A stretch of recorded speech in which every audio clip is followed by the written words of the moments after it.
Hello! Happy Thursday. It's Thursday. It's Thursday. Welcome back to the second ever episode of Talking Trubbish with me, Kirsty, and my good friend Tom. Tom, how you doing, man? You good? I'm good. I'm good. I'm excited for this episode. I've been enjoying doing the competitions and all that kind of Mm-hmm. stuff. Um, That has that has been very exciting indeed. Yep. yeah, it's been nice. I've also been enjoying the fact that people have been like getting involved, and like doing stuff like with us online. Because Yeah. yeah, like that's what if like when we started talking about this and then started coming up with ideas, we were like, oh, we want stuff for like people to get involved with. So it's really nice that people have been without us having to kind of like push it too much. Yeah, definitely. I've really loved seeing people doing the drawing challenge, the drawing Pokemon from memory and also in 10 minutes. That's been really cool. I liked that someone specifically drew um the buff Ivysaur that we talked about on our stream. That was Mm-hmm. really fun. I'm really looking forward to seeing more of that. So if anyone has drawn a Bulbasaur, Ivysaur or Venusaur since last our last show and you haven't shown it to us, please do. Like we think they're so cool. We won't share them across our channels unless you want us to, like unless you're happy for us to do that, obviously. Um, and if you want to share them and it not be a part of like us going, oh, which one's the best, that is also fine. Like we're never gonna share anything without anyone's consent. We're never gonna um pit you against each other without anyone's consent. But we have been using the um the publicly voted favorite drawing as the thumbnails for each episode of the podcast on our YouTube channel, which we have now, and on our Podbean, which we have now, and we will continue to do that. And if you want to be the thumbnail of one of our episodes, all you've got to do is draw the best Pokemon. Yeah. So very excited to see if anyone wants to do more of that. I think that's very cool that people are engaging with it. Like it has been, I think, like obviously we did the competition, which we will and like draw a winner for soon. We did the competition for engagement, but like it didn't feel like people were engaging just to win a toy. It genuinely excited about like doing some Pokemon drawings, and I thought that was really cute and really validated after. I'm really excited. You. Mm. Yes. Well, I mean, should we um should we show the should we show this week's drawings?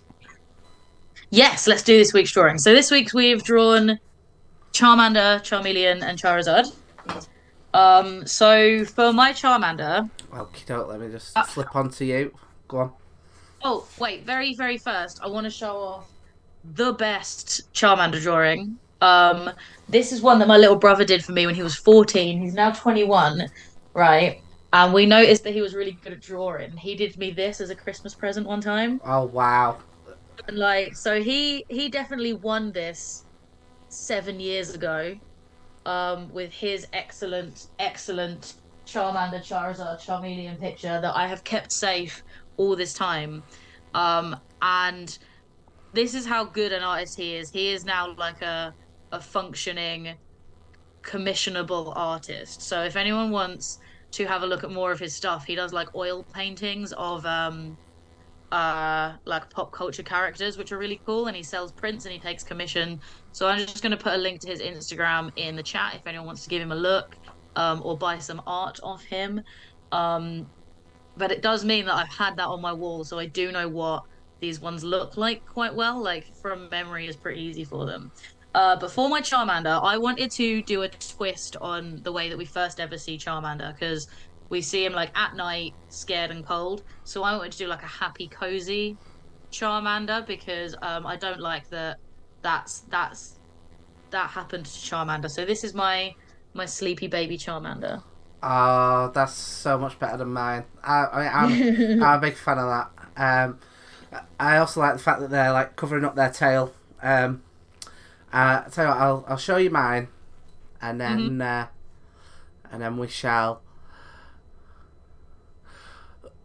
Right, this is mine. Now, bear in mind, right, you've just seen a professional artist's version of Charmander, and this one is the one that I came up with. I don't know what happened to his eyes. Oh, um, I love it. but yeah, that was the moment that you showed me yours. I was the one that your brother did. I I think I attempted to do what they did with their eyes, um, but I must have had my own eyes closed when I did that. So that's my Charmander. Shall I go next with Charmeleon? Yeah. Show us your Yeah. Charmeleon. Yeah. So I was telling Kirsty, right. So part of the problem I think was that I went into this like too confident, and I've forgotten. I think I took for granted how much one I'm like very au fait with the Bulbasaur line, but also how iconic Charmander is. So like Yeah. all the way up to now, we're talking like pretty iconic, maybe apart from Ivysaur, but even still like pretty iconic. And Yeah. Charmeleon, I think, was the first one where it drops down. So like I knew that I needed to make Charmeleon a darker colour than Charmander, and that Charmeleon had a point on his head. And for ages, I had to restart this. Now, normally there's a rule of don't undo it, but the camera stopped working. So I redid this, but I was stuck on that for a good 2 minutes, right? Just going, what does the rest of him look like? What does the rest of Charmeleon look like? Right. So I restarted, and this is my actual one, which I think we can agree is a improvement, but not by much. Mm. I like it. And also I like the volcano in the background. That's a nice touch. Yeah. Well, this is the second draft, I really. I I like it though. I think I did a similar thing where I remembered the like horn. I don't know if it's quite a horn, but I don't know enough about like lizard heads to equate it to a real word thing. So I'm gonna say horn. And I remembered that, but I knew he wasn't quite as like angular as Charizard. Mm. And I just like my body was just like just little fat boy. And don't get me wrong, I love him. I love my little fat Charmeleon. But like he does just look like he's gonna have a little snap. He looks like he's got oncoming IBS, and he needs to rub his belly to make it. He's just rubbing his little belly. Yeah. Because I feel like I spent enough time thinking about like what my Charmander was gonna be that I went into Charmeleon like, oh shit, I don't actually know what I want to draw for Charmeleon, and then I was just like, fuck it, I'm gonna focus on just getting it as close to right as I can. I'm not gonna try and do like an action shot or anything. And then I thought it was quite cute holding his little belly, so I was like, fuck it, I'm gonna go ahead and just be satisfied with that and not overthink it. Yeah. Well, as you know, I did all action shots for my last ones, but again, because I went into it too confident, by the time I'd finished Charmander, it occurred to me as I was drawing it, I was like, I can't make this an action shot now because I've not like actively thought about it. And then when I went into Charmeleon, I was like, okay, well, I'll draw the background, and then I feel like that's it. That almost qualifies. But my Charizard, I went for an action shot. So I shall show you this now. Ooh, I'm looking forward to this. Looking forward to this. This is quite a chunky boy as well. Charizard is quite a chunky boy. He's got a little fat belly. Yeah, well, this is a fat belly and a half. This is has been to a Toby Carvery and has had to undo a top button. So this is what he's currently on. Oh, I love it. I love it. Oh, I love the fire blasts. Oh yeah, that's Yeah. what I was going for. Yeah. I know that move. Yeah. So what I was going for with this one, I again, because I thought to myself, I'm gonna go for it. I'm gonna go for an action shot, and even before we'd like done this episode, I was like, Charizard's gonna be doing a fire blast, and this here, if I'm correct, is the I want to say one of the Japanese symbols for fire, which is the reason why it's that. And I recognised it in Naruto. So it was like it's been in there for a number of years. It must be in my subconscious somewhere. So I was like, this must make its way in. Also, if you notice, I also put again as a faux version of action. I've put little details around the wings because for me he is flapping and he is flying. Regardless of his big belly, he's like a bumblebee. Belly. He's like a bumblebee. He can fly, but we don't know how. I love it. So mine, I really wanted to do an action shot, and I was gonna do that iconic flamethrower that Charizard does, so well, and I started it, and in my Charizard, I had pictured bold and growling and in attack mode. And then as he was coming together, he looked less like he was doing a flamethrower and more like he was an angry mum telling off a baby. So I didn't draw the flamethrower and I left it as an angry mama Charizard instead. I assume telling a sulky Charmeleon that it needs to clean its room. You see, for some reason I imagined it. That's my Charizard. I imagined it in a talking to a Charmander in a shopping trolley. Just you can't eat that until we have paid for it. Yeah, you put that back. Those are not delicious donuts. They are in fact. Brock is wrong in calling them delicious jelly donuts. Yeah, they are not jelly donuts at all. And then she sees the Charmeleon and she goes, that is a frying pan, not a drying pan. Put it back. I do enjoy how dialogue is. Oh man, it's so good. So, I never asked... As any Charmander evolution line drawings that you've done, we would dearly love to see them. Please shoot them our way on, just any of our social channels. It's fine. Or email us. We had someone email us theirs, which was pretty cute. Yeah. Well, so, this was sent in by Jen, who I went to uni with. And I thought that was going to win the competition personally. It is a very cool Bulbasaur. Oh yeah. Yeah. I mean they've got the spots down. I think they've done their own thing. Like art style. I don't know if I can class mine as an art style. More so just me frantically putting lines on a page.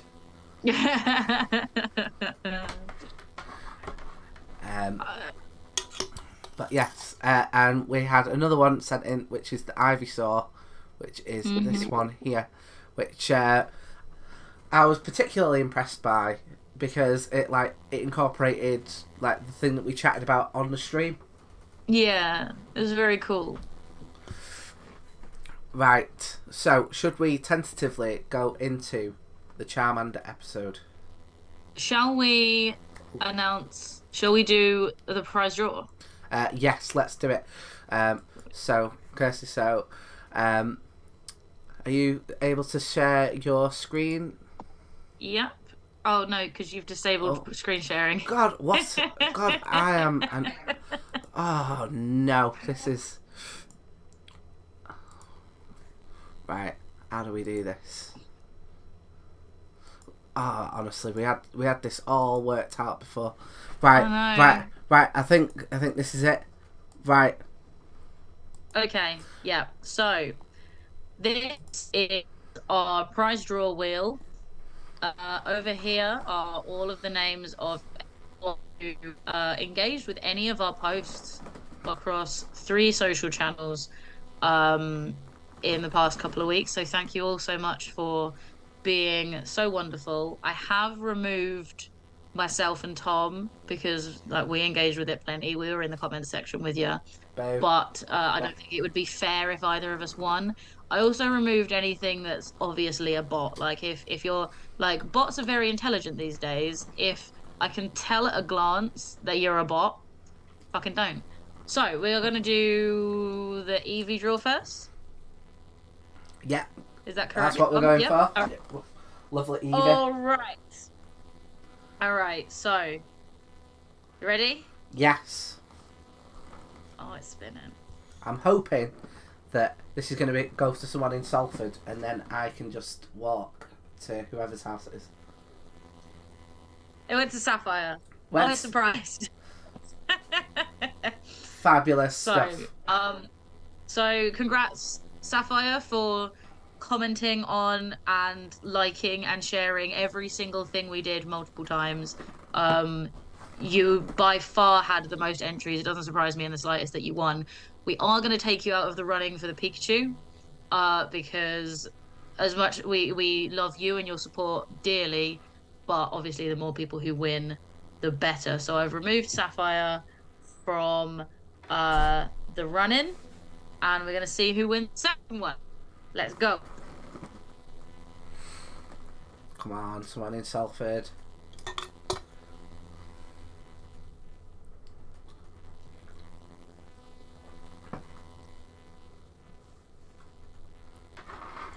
There we go. Well, that there is not very far away from me, so I can drop that off. Cool. Right. All right. That is nice and done. And now we can get on with the episode. Yeah, we can. Like I say, let's tentatively do this, because I am like, I don't know, in my head I'm looking at like my computer right now, just going, you do not die on me. You do not ruin this podcast for me. So, I'm hoping that everybody's got their fingers crossed for us to be able to get through this with no tech issues. All right, let's do it. Let's talk about Charmander. Tom, Right. Any opening statements about Charmander? Yes, so I do have a personal connection with Charmander, which is I had a Charmander plush when I was a kid. It was one from a claw machine in Blackpool, and I used to be very good at claw machines, like incredibly good at them. And I remember winning a Charmander. I had a Charmander, and I also had an Eevee. But my dog saw the Eevee as a threat and ripped its face off. So, so the Eevee didn't. Oh, that's so sad. Yeah, the Eevee didn't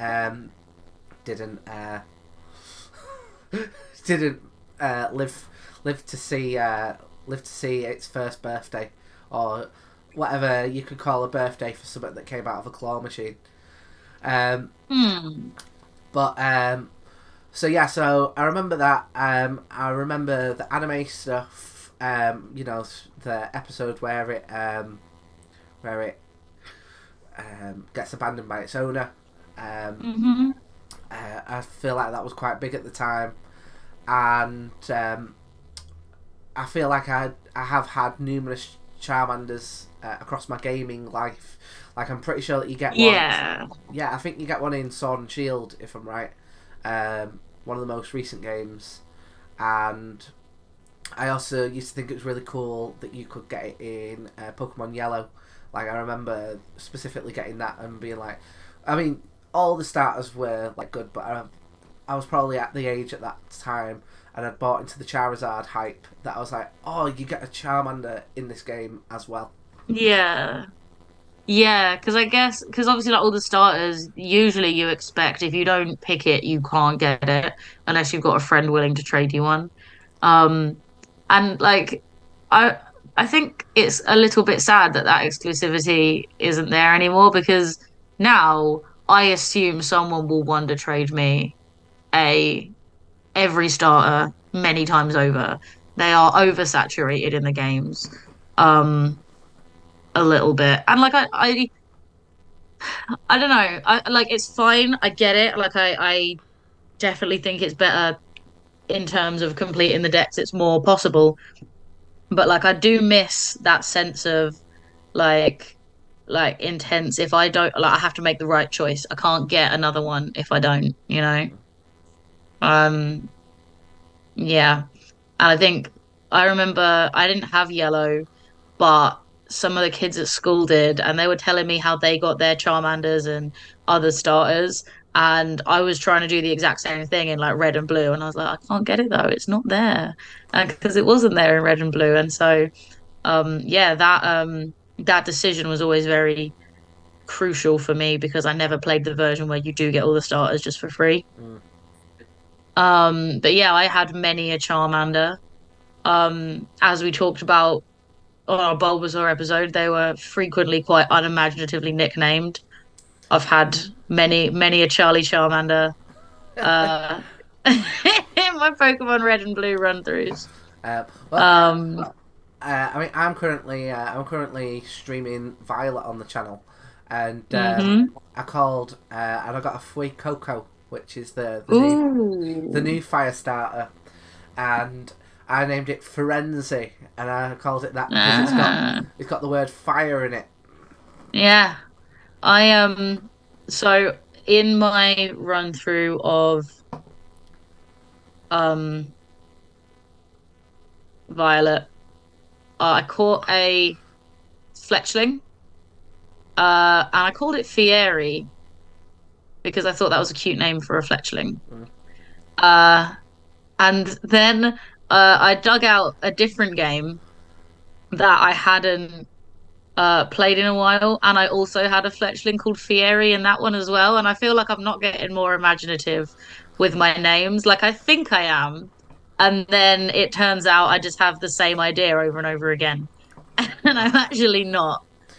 Um, Well, in the Violet that we're streaming on the channel, um, people who are watching in the comments can give me suggestions for what to name the Pokemon, and the fletchling in that is called NFT. Um, uh, which you know, I wish I was as funny as the people in the comments, but I do find it quite funny when it'll be like, you know, you'll press some attack and it'll be like NFT did nothing. Oh, that's all NFTs for you, that then, innit? Nice, Uh, nice. That's very funny. Uh, so, I think so. Charmander being the first fire starter, like I think Charmander's a good pick in the first generation of games because it's a long time before you can get another fire type Pokemon. Like there are lots of water type, there's a fair few grass types, but you don't really come across other fire types until you're already at Cinnabar, yeah, at which point it is likely that your team is pretty fleshed out. Like you've got the Pokemon you're going to use already and you've been using them for some time. So I think that makes Charmander a pretty tempting pick despite being weak to the first two gyms. yes. Um, But even then, like, you know, like once you've gone through the forest, once you've gone through Viridian Forest, like you can pick up stuff to like take on Brock, um, Yeah. and it's the same with Misty. Like once you go through Cerulean Cave and also not Cerulean Cave, Mount Moon, Mm-hmm. and then go along to Bill's house, you can pick up like grass types by this point, which would be able to take on Yeah. both. So there's no reason why you can't like tag team against both of those gym leaders. So in some ways, yeah, it is harder to pick Charmander, but I'm guessing a lot of people did. Yeah. Like I feel like in terms of the way that the game relates to the show, like Charmander being Ash's only starter that evolved means that you had like an idea of the kind of moves you could do, the kind of like Pokemon battler you could be from watching the show. Mm. Because like as great as Bulbasaur and Squirtle are, they stay a Bulbasaur and Squirtle for the entire series. And so if you don't want, I mean, obviously you know they're going to evolve in the game, but like you didn't get to see it. So I think when it comes to playing, a lot of people would lean towards Charmander and think because you're going to be a big, strong Charizard one day, whereas that like the mental image of Bulbasaur and Squirtle stayed Bulbasaur and Squirtle, especially for kids. Like the association was that they're still little and cute. Mm. Um, and obviously, like Ash's Bulbasaur and Squirtle like pulled their weight, won their fair share of battles and whatnot, even at the higher end, to the point that like as a kid like I thought it genuinely was a strategy to like leave them unevolved because and like they do learn some moves sooner, Mm. but I don't think it's worth it ever. But I remember being a kid and being like, there's got to be some benefit to not evolving them. Otherwise, like, why would Ash not evolve them in the show?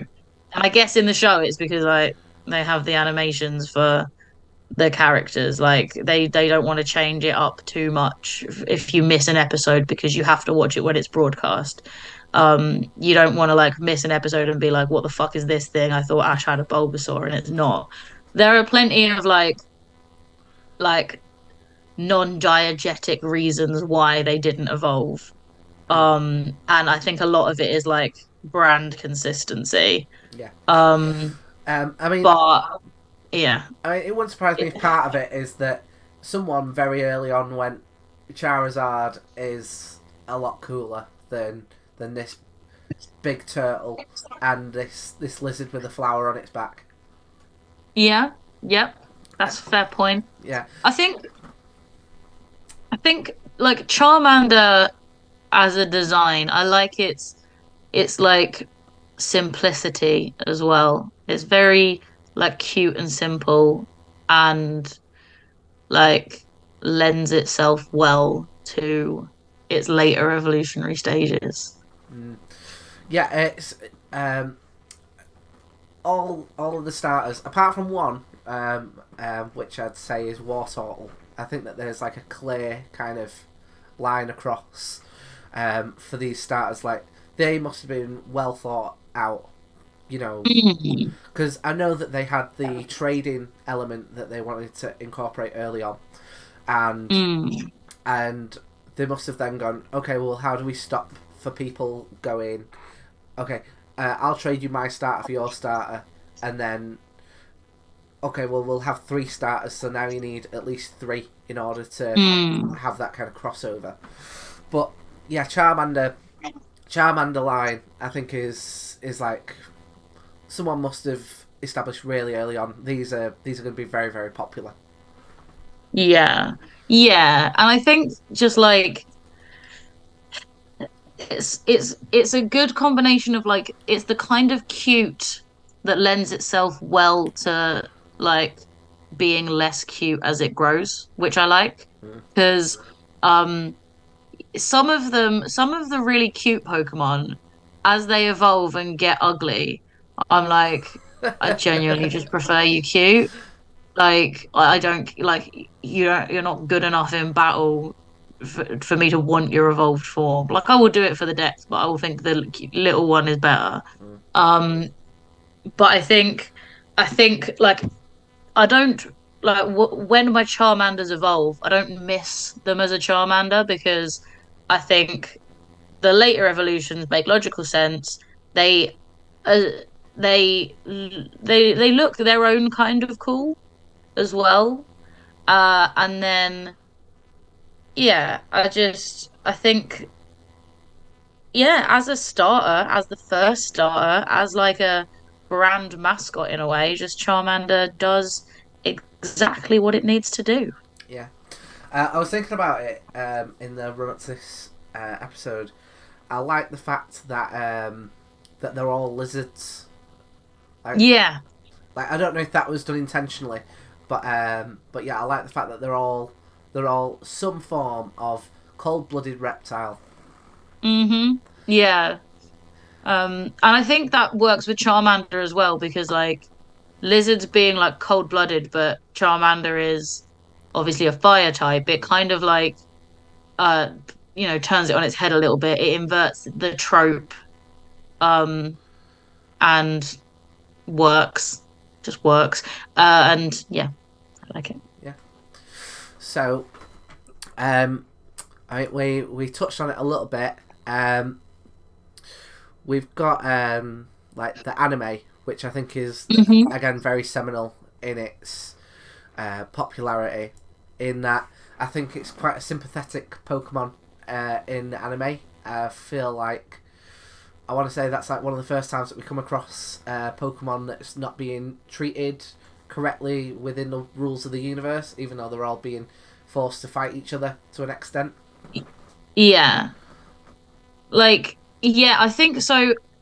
So Charmander's story and also I believe Pokedex entry is one of the first instances you get of Pokemon being quite a dark show because like it's not like oh this Pokemon has been abandoned um and left to die, and it's very explicit as well. It's like if the fire on its tail goes out, the Charmander will die. Mm. Not like it will, you know, get really cold and like be unwell for a little while. It will die.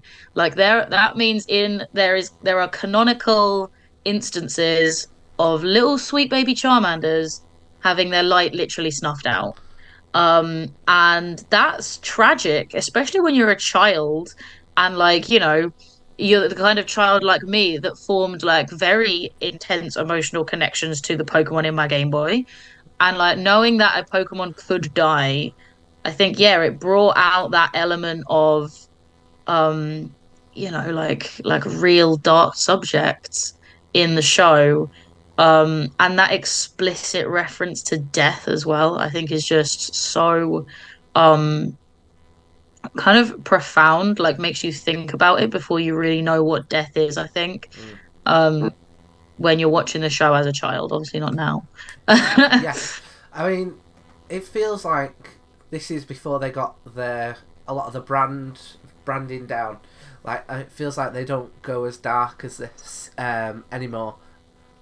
Um, I mean, I'm not watching the games as religiously as I have done.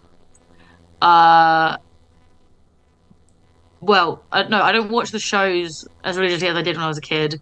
I have seen a handful of episodes here and there, but I have not seen loads of them. And I know they have some um like darker, deeper storylines. And maybe it was because like I was younger and more emotionally immature and Mm. sort of experiencing, stories for the first time. But I do feel like there's a lot in the um first season, the Gen 1 season, that like hit really hard. Mm. Yeah, Um I mean, like yourself, like I don't watch the anime as much as I used to. I mean, it's made me think, with us doing this podcast, like when we get a little bit further down the line, I feel like I'm gonna have to just like do a big binge of Mm. probably like advanced battle like onwards. But so I was watching a video, and it mentioned about how when they got Mewtwo in for the film, that in Japan they got the voice actor who voices the Phantom of the Opera, the Japanese version of the Phantom of the Opera, and the direction for that was that Mewtwo was this kind of tortured soul similar to the Phantom, Mm. and apparently a lot of that ended up carrying over into the English dub as well when they translated the story. But it doesn't feel like, again, without me doing too much research, it doesn't feel like that amount of like darkness and gravitas has followed its Mm. way through. Especially once they went, okay, this is a kid's juggernaut Yeah. that like kids like to the point now where they're not really aging the series up with us; they're keeping it where it Mm. is. Yeah. I definitely feel like the earlier seasons were more mature in ways. Like they looked at, like, Jesse and James have some really depressing backstories, and like they met people who are going through like really difficult stuff in various episodes that I think the show has definitely got more sanitized over the years. And I feel like it has also fluctuated in quality. Um, and I think again, I'm not too familiar with the more recent seasons, but I know it has returned to like some better quality kind of style animation storytelling. Because like even the people creating it saw how bad and repetitive it was getting, um, in so many ways. And then I think that has meant that they are taking it more seriously and thinking about it more. But like, yeah, I haven't seen many people talking about like the big emotional gut punches that I think Charmander introduced. Um, because like I still loathe that guy who abandoned Charmander with all my heart. Like, is it makes me cry to think about some like that poor Charmander just trusting that he was coming back and him laughing about it. Mm. And I feel like now that I say that out loud, like maybe I identified with Charmander a little bit as a kid because like I was not a popular child, and I think like I knew what it was like for people to pretend to like you, Mm. and I really felt for Charmander, Mm. and I feel like maybe it's an important lesson to learn, like um to like stop giving people the time of day when they prove to you they're not worth it, you know. Yeah, I agree. Even if you've made a promise, it doesn't reflect poorly on you if they haven't upheld their end of the bargain. Mm. Yeah. But Charmander doesn't have a sad ending. Uh, Mm-hmm. they end up getting rid of that toxic relationship, and then arguably showing some of that toxicity in themselves a little bit later on down the line. Maybe that's what they were going for. Maybe Mm-hmm. they Yeah. internalized some of that. Yeah. Maybe they did. I think like yeah, I think Charmander has one of the most interesting stories. Oh no, I think in the first generation they all have quite interesting stories, but I think Charmander has like so much more personality than a lot of the others. Oh, actually, no, maybe that's not true. I just remember I think I remember Charmander's growth a lot because I feel like a lot of the other Pokemon that Ash has, they have an interesting like first episode, Mm. and they'll have like a few interesting follow-up episodes as it goes on. But largely, um, there's not a lot of like post introductory growth. But Charmander, you see its personality develop. Yeah, yeah, And it goes from being like scared and shy, um, and like loyal but in the wrong place, but then loyal in the right place, and no longer scared and shy because it has that support around it, and gets it becomes a more kind of like exciting, interesting little guy. yes. Which I think can make it feel a little bit disappointing when it evolves. Mm, yeah. I mean, I'm glad in a way that because like otherwise like it made it more interesting. Like disappointing in the sense that you're like, oh, but you were such a sweet, lovely baby. Why have you grown up all stroppy? But also, like it was more interesting than if it was just nice the whole time. Mm. Like, where's the nuance? Where's like, and I get that all of the others are just nice the whole time. Fine. But like, I think that's why it stands out because it did something different, did something a bit more unique. Mm. Yeah, and I don't think that they were expecting for it to be such a long term, story arc for them. Mm. Because I don't think any TV show really knows how long it's gonna be running for. But yeah, it's nice to see that it gets its redemption.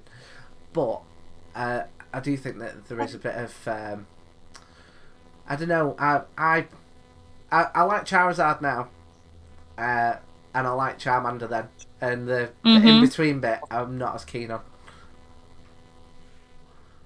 All right. Yeah. Uh, Okay. so shall we have a look at the Pokédex entries? Let's do that. Okay, so we have got um,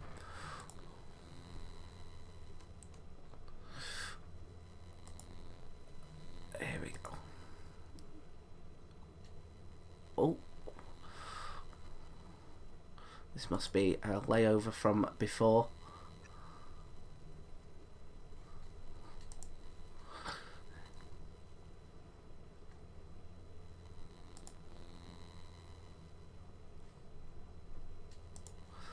This is annoying for me because I know I've got to edit this out now. There we go.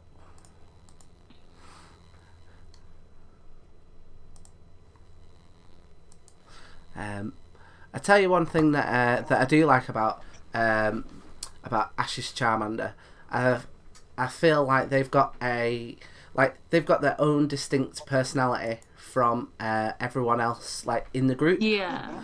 Like Yeah. like Bulbasaur's feels like a little bit like kind of level headed, Mm-hmm. and Squirtle's kind of I feel like he's kind of your cool guy. Yeah. He comes in with the glasses, but Charmander feels very not naive, but I feel like the most fun out of the three. Yeah. Because I think so. Squirtle and Bulbasaur kind of had a life before Ash. Um, like they both had their experiences before they joined Ash's team, but Charmander was a little baby. Charmander was a baby who was just abandoned. So Charmander was like has its entire growth with Ash. You Mm. see more of it. And I think that lends to that a lot. Contributes to that picture that you get. Right, there we go. We've finally got the Pokédex entries.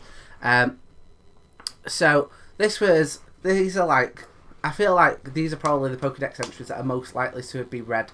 I feel like out of everybody that kind of is into Pokemon, like because of how popular Charmander Charizard is. These are the, like I still remember the Charizard can melt rocks at 1,000 degrees. Like I feel like that was like a well known one. What we got here obviously prefers hot places. When it rains, steam is said to spout from the tip of its tail. Which, like, I think it's like you don't need the Pokedex to tell you that, surely. Yeah. Like, I love that first Pokedex entry begins with the word obviously. It's like, are you giving me obvious information then? Um, like, tell me, like, if it's that obvious, don't tell me. Like, tell me something I don't know. That's your job. yeah, that's Like if I get out my Pokedex and I go, oh, what's this Pokemon? And it goes, obviously, I'll be like, all right, attitude, fuck off. I do think that, you know, when someone explains something to you and they say obviously, I think that says that they're not quite sure if you understand even before you've started. But that's like, of course, steam's going to come from the tip of its tail. It's got a literal fire on it. Yeah. Yeah. Oh well. I mean, maybe these Pokedex entries get more informative as we go on. Who knows? Yeah. Well, this time we're going to be skipping the ones that are repetitive. Mm-hmm. The flame at the tip of its tail makes a sound as it burns, which to me indicates it's almost like a candle. You can hear it in quiet places.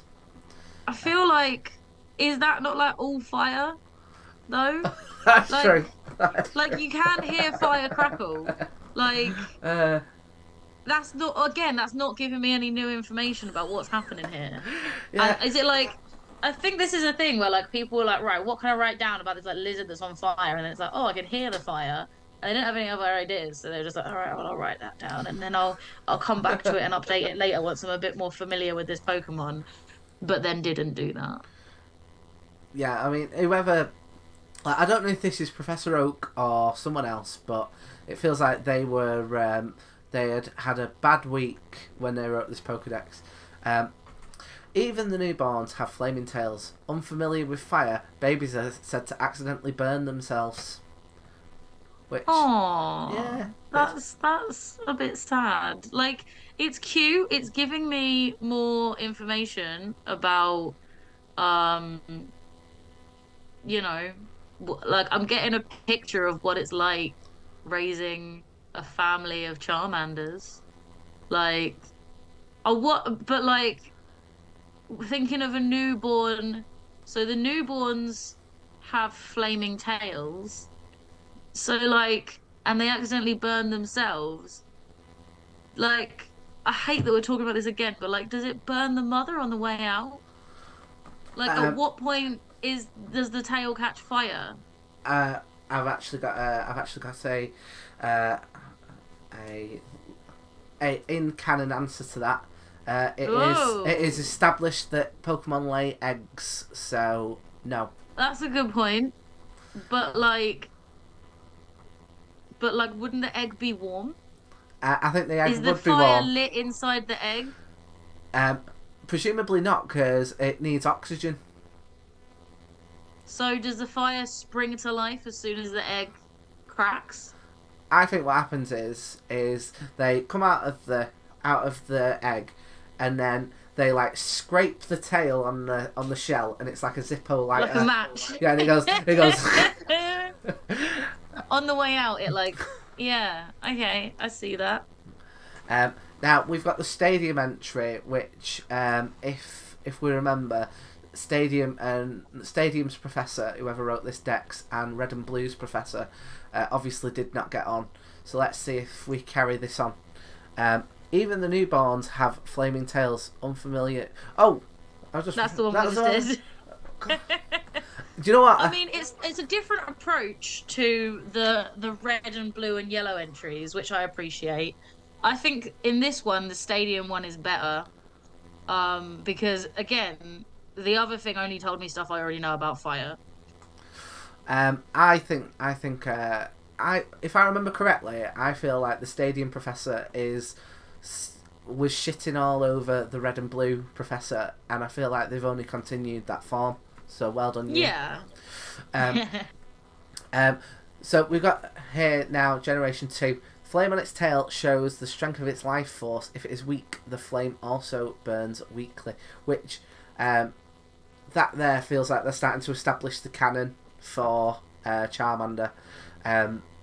Like, that feels like that's connected to the anime, and it feels like it's connected to, like, kind of what we already know about them. Yeah, I get that because like you do see like Charmander getting all riled up and like the fire getting bigger. Mm. Um, And then we've got Silver, which is the flame on its tail indicates Charmander's life force. If it is healthy, the flame burns brightly, which sounds like the Silver Professor was like, Gold, you sound like you're having a pretty, like, depressing week. Like, I feel like we need to rewrite that entry, because you were basically saying the Charmander's going to die, when in fact we could, yeah, you know, glass half full. I do like the crystal edition as well. That's basically the same information. It says if it's healthy, the flame on the tip of its tail will burn vigorously, even if it gets a bit wet. Like, cool. How much is a bit wet?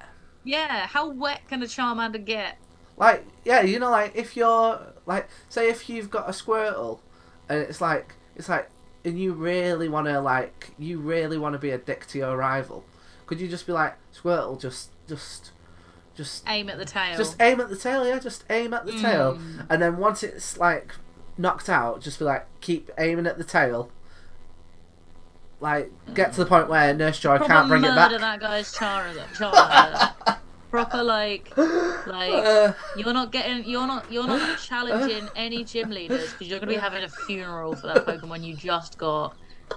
Because I'm gonna water gun directly on its tail.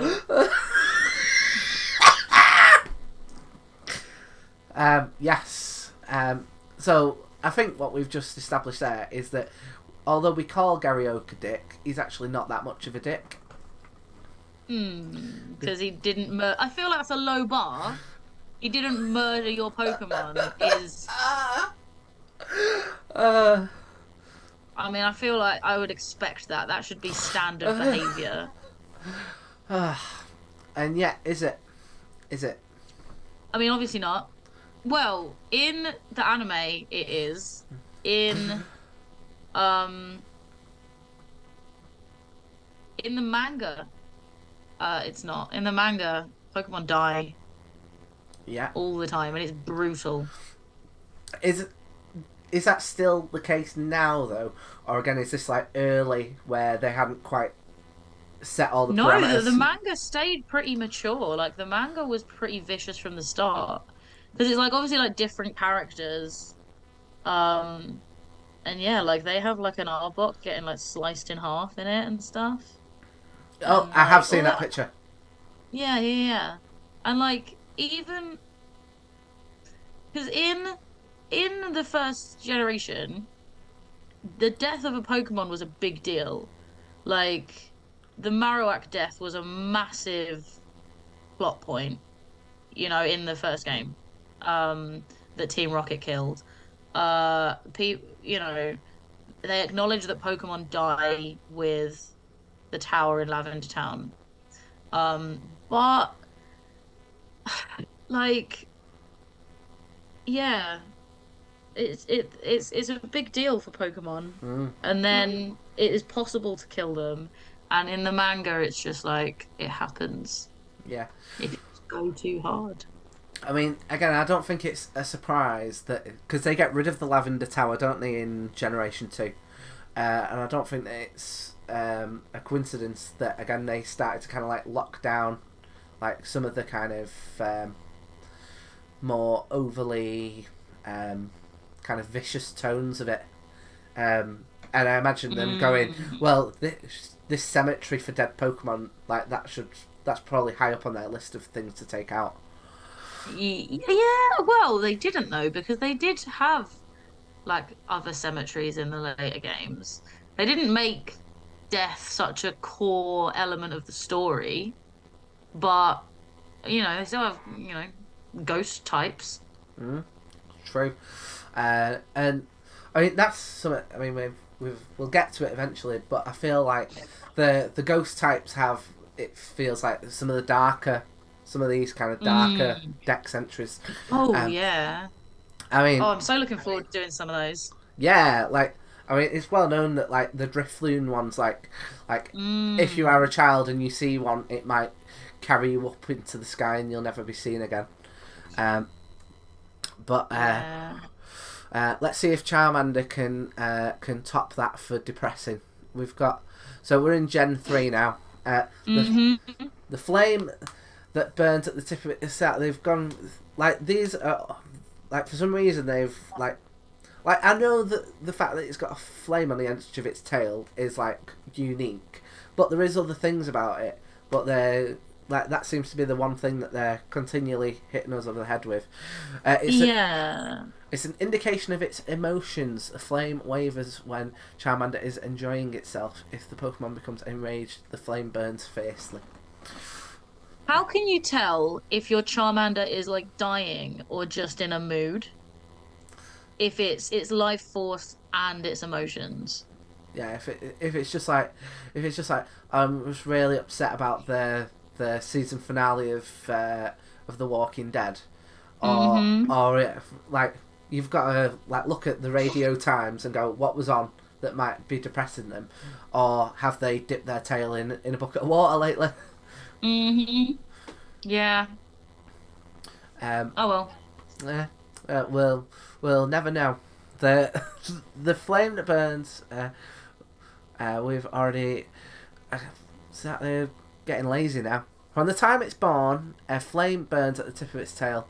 That its life would end if the flame were to go out. Is that the first time that's been mentioned? I think it is. Yeah, that is the first time it talks about the death of Charmander. Like it's implied by the way that when it is weak, the flame is weak. That it is implied that when it is dead, the flame is dead. But yeah, this is the first time it is has mentioned death explicitly. Yeah, And it took until Gen 3, so and that was only in Fire Red, which I'm mm, guessing, because that was like the re-release, wasn't it?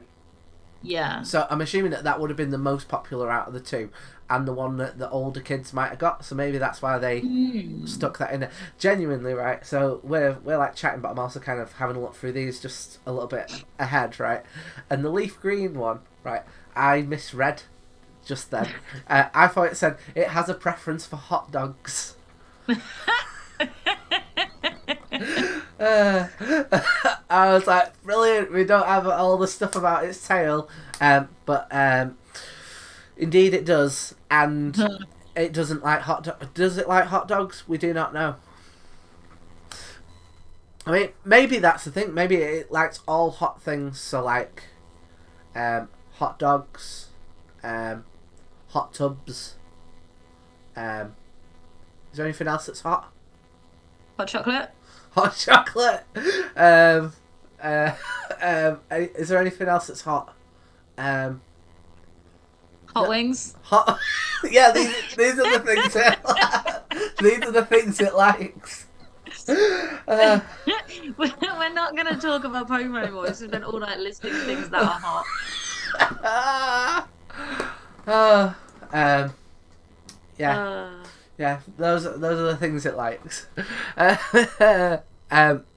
Okay, the fire tip on its tail, right? With again, diamond and pearl and platinum. They were obviously getting a bit lazy there. mm-hmm. This is all very samey, isn't it? Yeah. Like, it's all about its tail burning. Tell us about what it likes about hot dogs and hot tubs. The Charmander likes hot dogs. Like, yeah, pretty much the rest of this is about if it's healthy, its tail burns more, and sometimes also about emotions. Yeah, And then when you get to Let's Go Pikachu and Eevee, it goes back to sometimes you can hear the fire, which I fucking know. I know how fire works. Um, and then more about it liking hot dogs and steam. And then in Shield, it goes back to pointing out that it would die. And then yeah, I think these have all been used before. Well, there we go. So that was the Someone's copy and someone's homework. yes. I bet you Oak is fuming at Elm right now.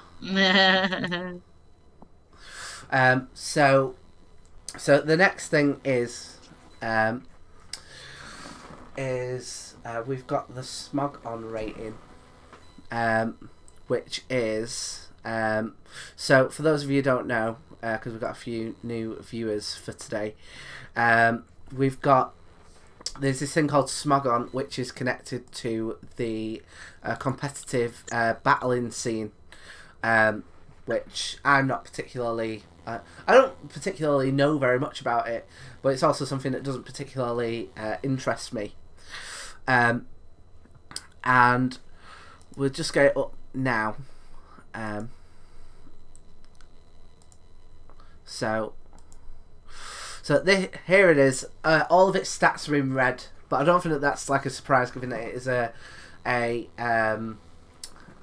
First evolution. Yeah, first evolution, and it's got LC here, and LC means the little cup, which is like basically for I think starter evolutions. So Yeah. so it don't have great stats, but I don't think that that's anything. I don't think that that's anything to do with itself, as it were. Like if it was a single stage evolution, I'm sure that it would actually be quite. I'm sure that it would actually have fairly decent to middling stats.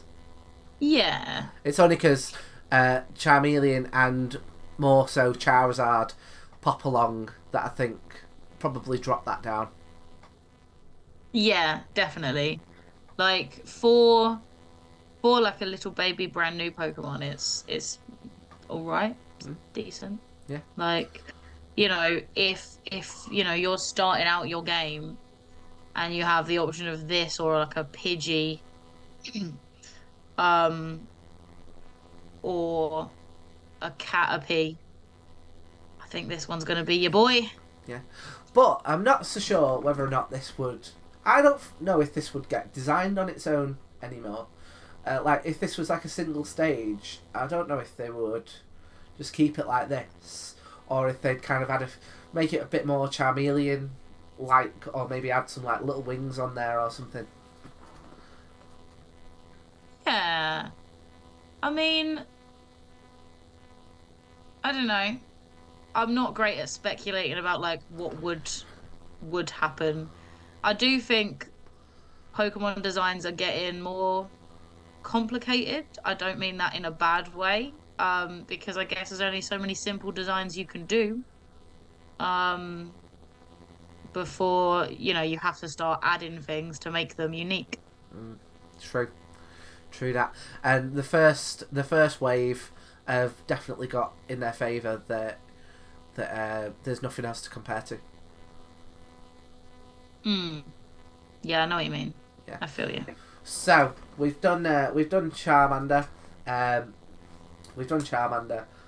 We've seen the Smogon rating that it's used for the little cup. What are we going to give it as our Trubbish rating? Trubbish rating. I think because you see it raised from a little baby and it's so good. I would give it like a full fat 9. Full fat 9 out of 10. Well, that's fair. I'm actually going to give it I'm going to give it an 8. An 8. That's fair. I was about to go 7, but I thought it's a tiny bit unfair in it. But I already thought about this in the run up to this episode. Like I feel like I know what I'm going to be giving the other two off the back of it. Okay. Right. I feel that. So just before we finish this episode, just on Charmander, do you have any spicy takes? Spicy takes. Little Kirsty, stop calling your Charmander Charlie. It doesn't suit it. I Not could by the time it's all the way grown up. It's bad. Stop it. Give it a better name. surely you could have called it like Charmy Charmy. I know. I thought I wanted to change it a bit. Otherwise, yeah. I don't know. or Mandy. Mandy. Mandy would have been a better name, I think. But then only like 12% of them are female. And although Mandy isn't necessarily a girl's name, Mandy Patinkin is a guy. But like, I don't like that all of the starters are like skewed towards being male. I don't know why. Mm. I feel like I don't know why they made that decision. Yeah, it should be 50-50 really, shouldn't it? Yeah. Uh, or as we've just said in the chat, Cheryl. Gerald. Gerald the Charmander. Next Charmander I catch, I will call Gerald just for you watching at home. The next one you catch or the next one you get sent by Nintendo because they've got something new to hawk. Mm-hmm. I don't know. We'll see. We'll see when my next Charmander is.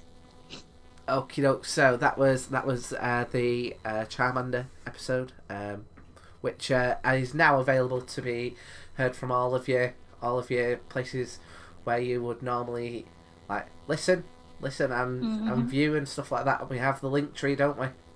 We do indeed.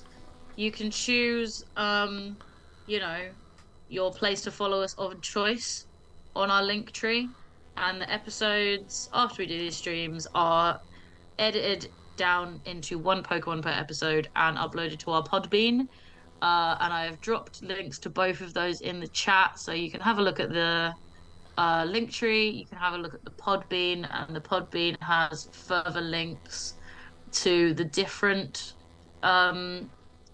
platforms that it can be found on, depending on like which podcast hosting platform you use, or you can download them directly from our Podbean. Okay, that's also fine. So we're gonna go into the break.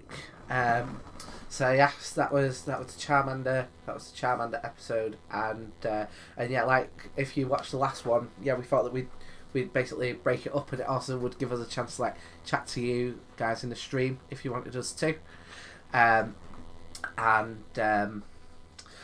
Also, now that we're on the break, I can be like, I was so worried about all the tech stuff for that entirety. Aww. That entirety, I was going, please don't.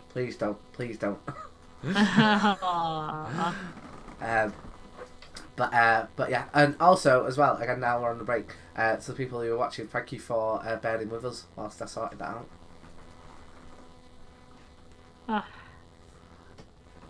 It was very polite of everyone to just sit and watch it. We fully met like an hour ahead of time to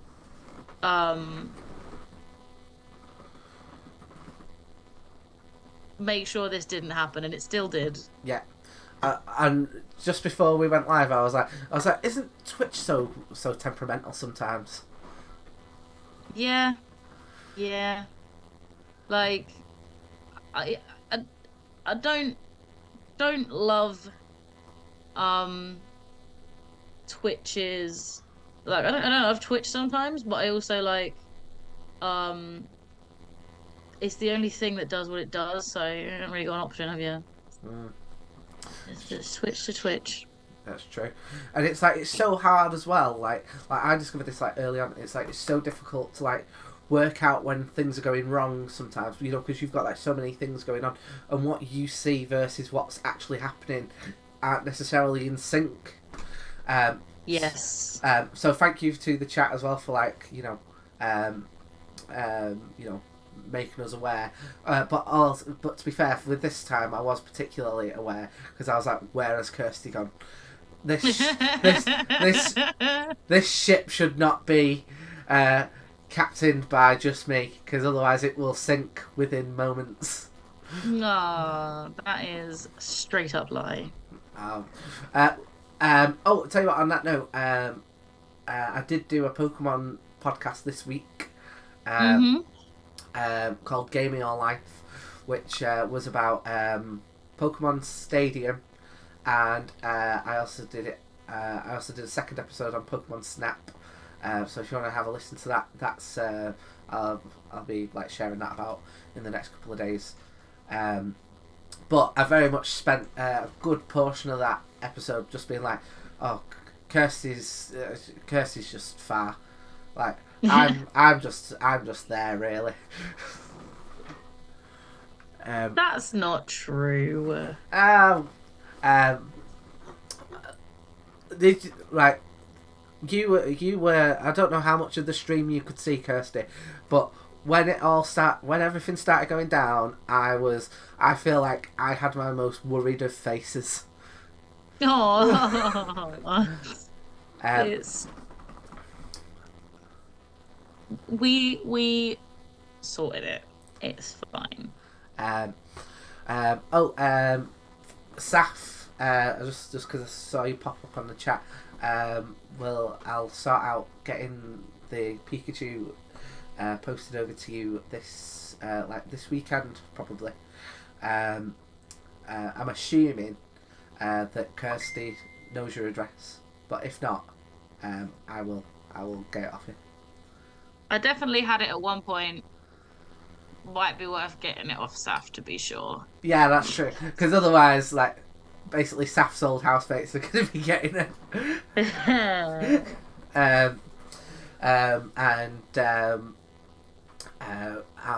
I'm actually going to just drop Rhiannon's one off. I hope you are enjoying the show. Oh, thank you, Northern Monkey 90 and more 3193 for following the channel as well. Post it to Kirsty. No, Saf, just message Tom your address and we'll send it straight to you. It's fine. But yes, I'm more than happy to send it to you. By that I didn't mean I'll send it to Kirsty. I just meant Kirsty will know your address. Therefore, I would have got that off Kirsty to send to the post office. I didn't mean I'm gonna like I'm not that much of a cheapskate that I was like, Kirsty, you can walk this around.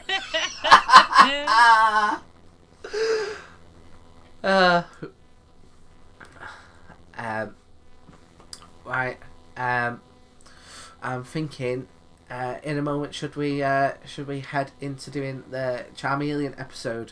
Because I feel like I'm ready to be constantly just being like, don't let the internet ruin this. Don't let the internet ruin this. Let's do it. Okie doke. Let's do it. So yeah, so we'll go back into it.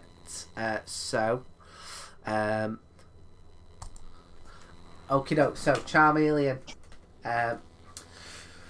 Charmeleon, I feel, is much like Ivysaur, the middle evolution, somewhat overlooked. Do you have any fond memories of Charmeleon? I mean, all of the Charlie Charmanders that I had as a child evolved into perfectly competent Charlie Charmeleons. And I feel like, but yeah, as the middle evolution of a starter, it is roundly overlooked. But also, again, being the one the one starter of Ashes that did evolve. I guess Charmeleon kind of got more screen time than Ivysaur and Wartortle. Mm-hmm. Because I mean, the Charmander evolving into Charmeleon and then immediately evolving into Charizard, pretty much, is quite a memorable episode. Like that's a good episode. Yeah. You see a lot of like Charmeleon's character, and I think Charmeleon in the show has quite a distinct character, even though it's just there for like one episode, because it's very determined, and you see why Charmander needed to evolve. You see why Charmeleon, and you see that kind of, I don't want to say determination again, I've already said that, but like you see that like resolve and that grit and those guts that um you know push Charmander to evolve, and then like it's evident throughout the episode, and then just keeps going. And so even though it was only in the show briefly, it was at least memorable. Mm. So, well, my connection with Charmeleon is again linked to like with the Bulbasaur line, the card game. And I don't know if you're aware of this, but the base set Charizard is like one of the most sought after cards. Like so at last year's WrestleMania, Logan Paul had a like a very rare kind of in very good condition Charizard around his like neck as part of his like bad guy heel character, that he was like, look at this, is one of the things that I've got versus all you people who do not have one, kind of thing. But as a result, because there was so few Charizards floating around, there was quite a number of Charmeleons floating around, and I don't know quite the time frame, but I'm guessing that this is beyond the point where they had recognised that Charizard was going to be very popular, so they made the Charmeleon card decent, because if you didn't have a Charizard card, you could still play your Charmeleon card, which was I want to say 70 HP, which is around about as high as like Hitmonchan at the time, who I think also had a 70. So that's kind of my entry, and he's got like quite cool looking card design. Like some of the card designs are like pretty cool, and some of them are not. So like Ponyta's, yeah, like Ponyta's is just like them just stood in a field, rubbish, right? But like Charmeleon's like slashing in front of a volcano and stuff like that. So Nice. So I do remember that, and I also remember him being in the anime. I feel like they tried to do some like comedy with the Charmeleon. Well, they did, but I felt like I never quite like connected with it. Like, you know how he would like burn Ash. Yeah. All that I get that, like it would burn Ash, but like that was Pikachu's bit. He already did it. Like it was just the same again. Mm. The same joke. And I mean, I appreciate that. I think it's like quite a cool way of doing the that like Ash hasn't earned the respect and all that kind of stuff. But and that kind of Charmeleon has evolved early, which goes into a little bit my kind of headcanon that I mentioned on one of the previous episodes, that I view the video games as like, you know how in the video games your Ivysaur evolves at level 16 and your Venusaur evolves at like level 32. But like for me, that's you as the player character. That's the point where these Pokemon evolve, versus someone else who might have a different level rate where they will evolve, and I think that's like quite a nice way of kind of playing around with this, that like Pokemon like evolve differently in different situations and for different people. Yeah. Yeah, I definitely get that. I think it's a very interesting concept. I think because in the show they don't talk about levels all that much. So I think like the level thing is because that's the easiest way to program a game, Mm. really, more than anything. And so um it makes sense to let it be ambiguous, and it makes sense to let it be flexible. Yeah, I mean, I've got another headcanon that again, that with like the traded Pokemon, that and you can go either way with this, that they evolve when they get traded, because either they're like oh, I wasn't wanted, therefore I'm going to prove them wrong, and evolve. Yeah. Yeah. Yeah. Um, I get that. or the other, That's very cool. yeah. Or the other one is, I feel so. They wanted me to show off how good I am to like another trainer. Therefore, I'm gonna evolve to like show that I'm like even better. So like you could go down the pessimist or the optimistic route with that. Um, Yeah. but yeah, I think it's cool that they played around with the evolution stuff in the show, which I think that they would tap into a little bit in the games with like the friendship ratings and being able to do like various little things later on. Like one of the ones that jumps out to me is in one of the new games. I think there's a Pokemon called Alcremie Yep. that evolves when you like spin around loads, and basically it's a cream Pokemon, and when you spin around loads, it gets whipped up, and then it turns into a new Pokemon. So I like Yeah. that, and Yeah. Ooh, yeah, it's just nice. knocking stuff over, sorry. Oh mate, I don't know if you've been hearing any like thuds, but like I've just constantly got stuff just dropping just out of sight at all times. But yeah, I like the fact that they've found a way of getting away from the leveling system with keep it for like most of them because it makes sense like what you say. But Yeah. it is nice that there are other options. Yeah. Yeah. I like it where it is involved in like um some kind of interaction with the world. Um because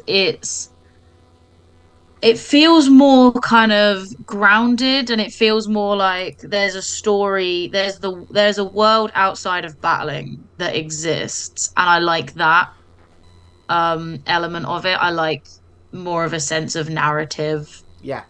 for each Pokemon. And like, have you seen the episode of Pokemon where they show you Pikachu's backstory? Is that the one? Is it the Goodbye Pikachu one? Don't think so. Then no, I have not. Please enlighten me. Where Pikachu, because obviously like Pichu evolves into Pikachu as through happiness and friendship, but Pikachu was given to Ash as a Pikachu um already, and then like they kind of gave Pikachu a backstory in like a more recent season where like a little Pichu befriends a Kangaskhan and like rides around in its pouch and goes on these adventures and like feels um like part of the family and is included, and that's when it evolves into Pikachu. And I think that's really cute because like you know Pichu was a later addition to the series, and it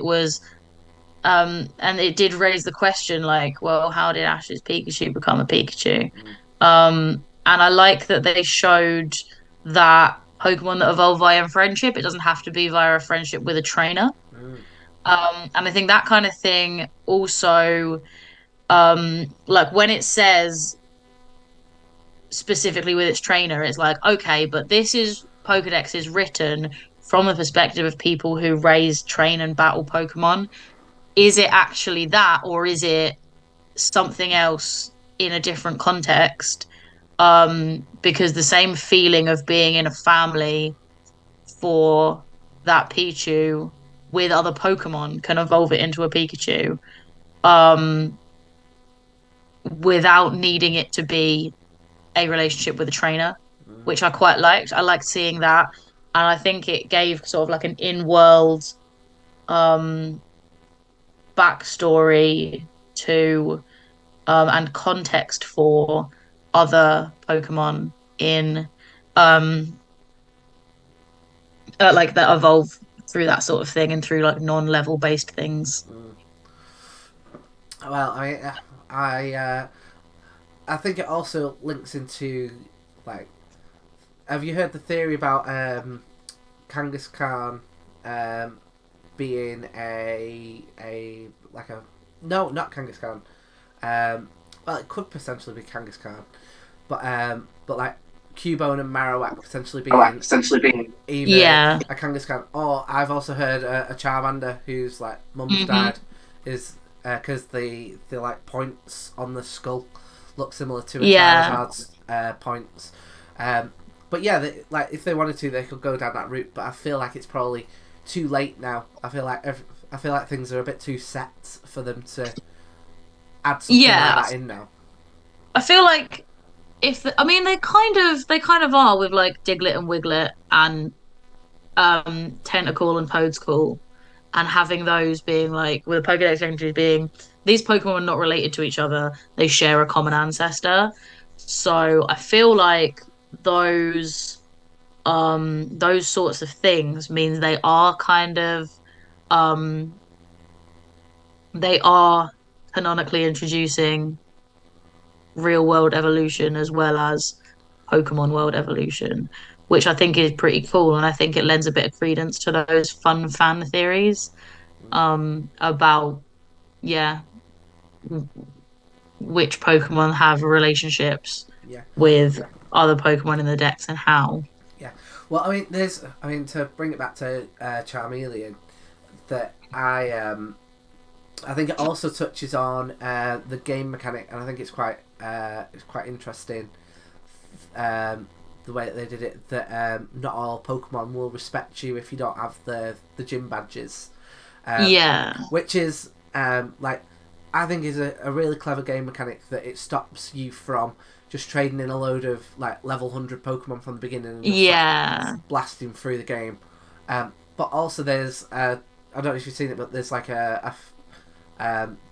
a fan theory that the reason why Charmeleon ends up disobeying Ash is because he never really earned his first two badges. Yeah. And also like in the fight where Charmeleon evolves into Charizard as well, like Ash isn't really involved. And it's kind of like a very specific, I don't need you. Like I am clearly capable. Um, I will evolve. I will fight Aerodactyl, and you back the fuck off because you are not helping. Mm. Um, and like I feel like I would have liked to have seen more of that. Like, because there are some bits of the anime where Ash is just a pants trainer. He's just coasting, and he's not like. And I remember in later episodes where um uh they have clearly put more effort into the script and clearly put more effort into like the character design where you see him getting creative with his strategy. Like there was like a double battle with his Froakie and his Horlucha where he was like, right, we're going to combine your two moves in a way that is going to do something no one's ever seen before. Let's try practicing this. And like you see that and like a few years ago, but not as a child, and being like, oh, they've actually given Ash some creativity and made him into a more person that could feasibly be the best of something rather than just a kid guessing his way through things the whole time. Because that's very much what he's doing in the first season. And in the first few episodes, they make fun of him for that, for like being so convinced he's going to be the best, but actually not having a lot of skill yet. Mm. Um, and I think I liked Charmeleon's acknowledgement of that. And I liked I would have even liked to have seen them lean into it more Yeah, with Charizard. yeah, Because Charizard was disobedient, but it didn't have loads of nuance for a lot of the episodes, which I guess is fine because they were focusing on other things. But I think they could have done even more with it mm. in a way. Yeah. And unfortunately, Charmeleon never really gets that arc that Mm, Charizard does, which again I think is part of the reason why they're probably even more so than the other two evolutions, other two middle evolutions of the starters, overlooked. yeah. Um, partly because of the like how dominant Ash's Charizard is, how dominant Charizard normally is, but also in the anime, like what I want to say, we only see him for about maybe 5 to 8 episodes, and then maybe even less, and then he's gone. Yeah. Yeah. He does evolve very quickly, but again, it's still more screen time than Ivysaur or Wartortle will get because those don't evolve. Mm, Well, Ash's Bulbasaur and Squirtle don't evolve. yeah. Well, should we have a look at the dex entries? Let's do that. So so we've got here. It swings its burning tail. It elevates the temperature to unbearably high levels. So, is that just because it's getting extra oxygen, or because it's done that intentionally? I don't know. I don't think that gives me enough information to know. I'll tell you what I think. This is either.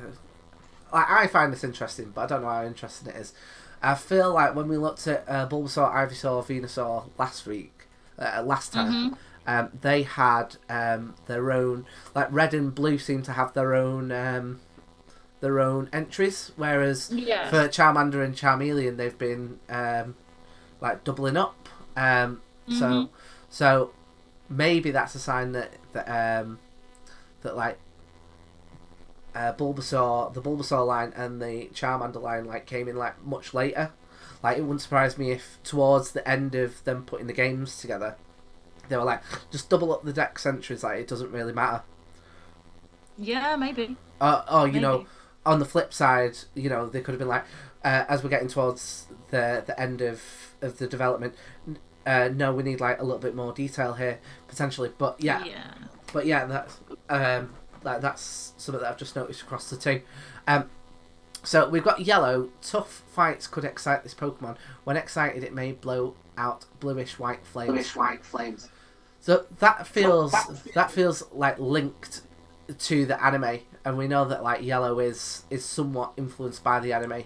Like, do you think that that's connected to the Charmeleon episodes?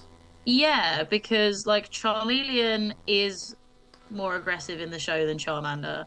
Charmeleon does, um, you know, get more excited about fights, and I think Charmeleon is kind of a good contrast to like the way you see Charmander initially, where it's all shy and scared, and seeing it grow into such a an aggressive Pokemon, I think that is definitely feeding into this because a lot of these are about its personality and its aggression and like it feels almost hormonal.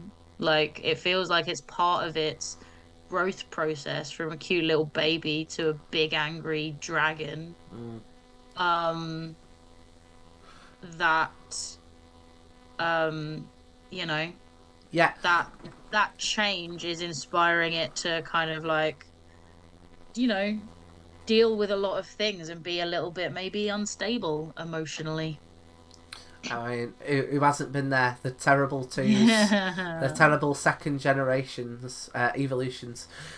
So we've got the Stadium Professor again, who I feel feels a little bit more on board, but they have gone for like a different route here. It appears to be very vicious. It attacks with razor sharp claws and won't stop until the enemy is defeated. That for me feels like the best one of these entries that we've read so far. Yeah. I also like that it appears to be very vicious because, like, maybe you just caught it on a bad day. Mm, very true. Hmm. So we've got Gen 2 now. It is very hot-headed by nature. I like the fact that they're putting a little pun in there. Hmm. So it constantly seeks opponents. It calms down only when it wins. I feel like that makes it, to me, feel like it's a shame that you don't see the starter Pokemon more in the games, and I get why. Because they want that sense of exclusivity, but especially now that like they don't have it anymore because it's so easy to breed and trade. I think it would be cool to see like little rampaging clans of Charmeleon just like running through the world. I think that'd be like a fun little sight. Mm. Like I think I'd like that. Yeah. Well, I mean, us reading that is just reminding me of in Pokemon Snap. I don't know if you remember, but on the volcano level, you can get a Charmander to evolve by getting attacked by a Magmar, and then the Charmeleon will like attack it back, which is like quite cool as a kind of like I mean, I mentioned this on that podcast that I did, that it almost feels like sometimes you're like viewing the natural Pokemon world, and that's something that we don't see very often. You know, like even Yeah. even in Violet, like I'll be running around, but like all these Pokemon just appear and then like come to me because they like want to fight me. Versus like you never really see them having a battle just between themselves, like what you do in Pokemon Yeah. Snap. Yeah, definitely. Um, so again, we're going down the nature. Like it's, I think it's interesting that they've gone down this route. Given with Charmander, they just kept on going tails on fire, tails on Tails on fire. fire. Whereas with this one, Like, they're talking about like what it's like. It almost sounds like it's like a Pokemon that you don't necessarily want to like have on your party potentially, because it's like because it could attack you. It has a barbaric nature. In battle, it whips its fiery tail around and slashes away with sharp claws. I feel like they're kind of being a dick to Charmeleon here. Like, you've raised it to fight. What did you expect? Like, surely that's, are they all barbaric in nature, or is your one just a dick? But is it not isn't the idea kind of that you catch the Pokemon and then you send it off to Oak and he kind of studies it for a bit? Like in that kind of the point of like Oak's PC. Yeah. Or is it Bill's PC, I suppose. Bill's PC. You put them in boxes, and I guess I like the bit in I like in Arceus Legends where it's pastures, like how much pasture space you have. It's like you've sent them all back um to the farm. Mm. But yeah, that's kind of like, I mean, I don't know if you do the same, right? Right, I'm gonna show how sad I am now.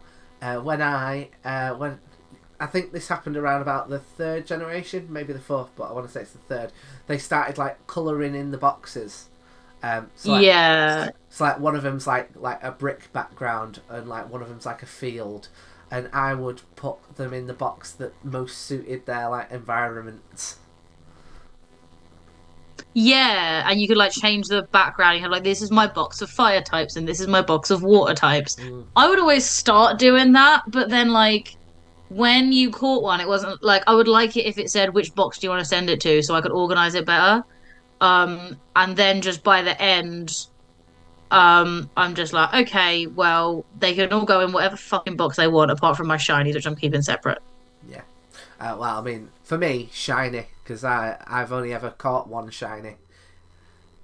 Oh, mate. Yeah. Well, I tell a lie. I mean, I've also caught the red Gyarados, but don't count that one, does it? I might this might I don't know if this is gonna be cool or sad, but I got really into shiny hunting for a bit. Um I on my Alpha Sapphire I have like nearly 70 hunted and bred shinies, all with my trainer number. I was very proud of it. I was like, I want a shiny live index, but I just I had to be a grown up with a job and I didn't have quite the time needed to invest in a shiny live index, unfortunately. Well, if ever there was an argument against the capitalistic system that we're in, that's it. Mm-hmm. Um, Is I know exactly what I'd rather be doing, and it is filling out my shiny decks. well, my shiny that I caught actually, you've already somewhat seen in both episodes of the Talking Trubbish podcast, which was a shiny Gloom. Like, is that why you like Gloom? You have an attachment to it because it was your first shiny. I caught a shiny Gloom one time. I didn't hunt it. It was completely full odds random. To the point that I was going to hunt something else. Um, and I was going through some grass and I ran into something and I was like, oh, I want to get on with my hunting. I don't want to, like, what I'm looking for isn't here. And it was a shiny gloom. And I was like, I need to shut up. I'm just going to appreciate this and catch this gloom. Yeah. I Well, was very pleased with my shiny gloom. I didn't like go looking for it. I just came across it, and when we got the the the intro slide, which again I'll just get up.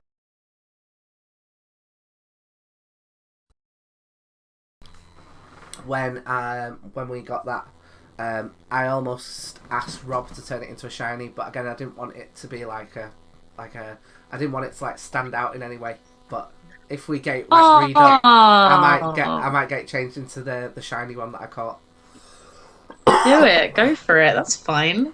Because like I get that. Because like your Gloom, you have an emotional attachment to because it was your first shiny. My Crobat, I have an emotional attachment to because it's the first one I evolved via friendship. Like, yeah, I get it.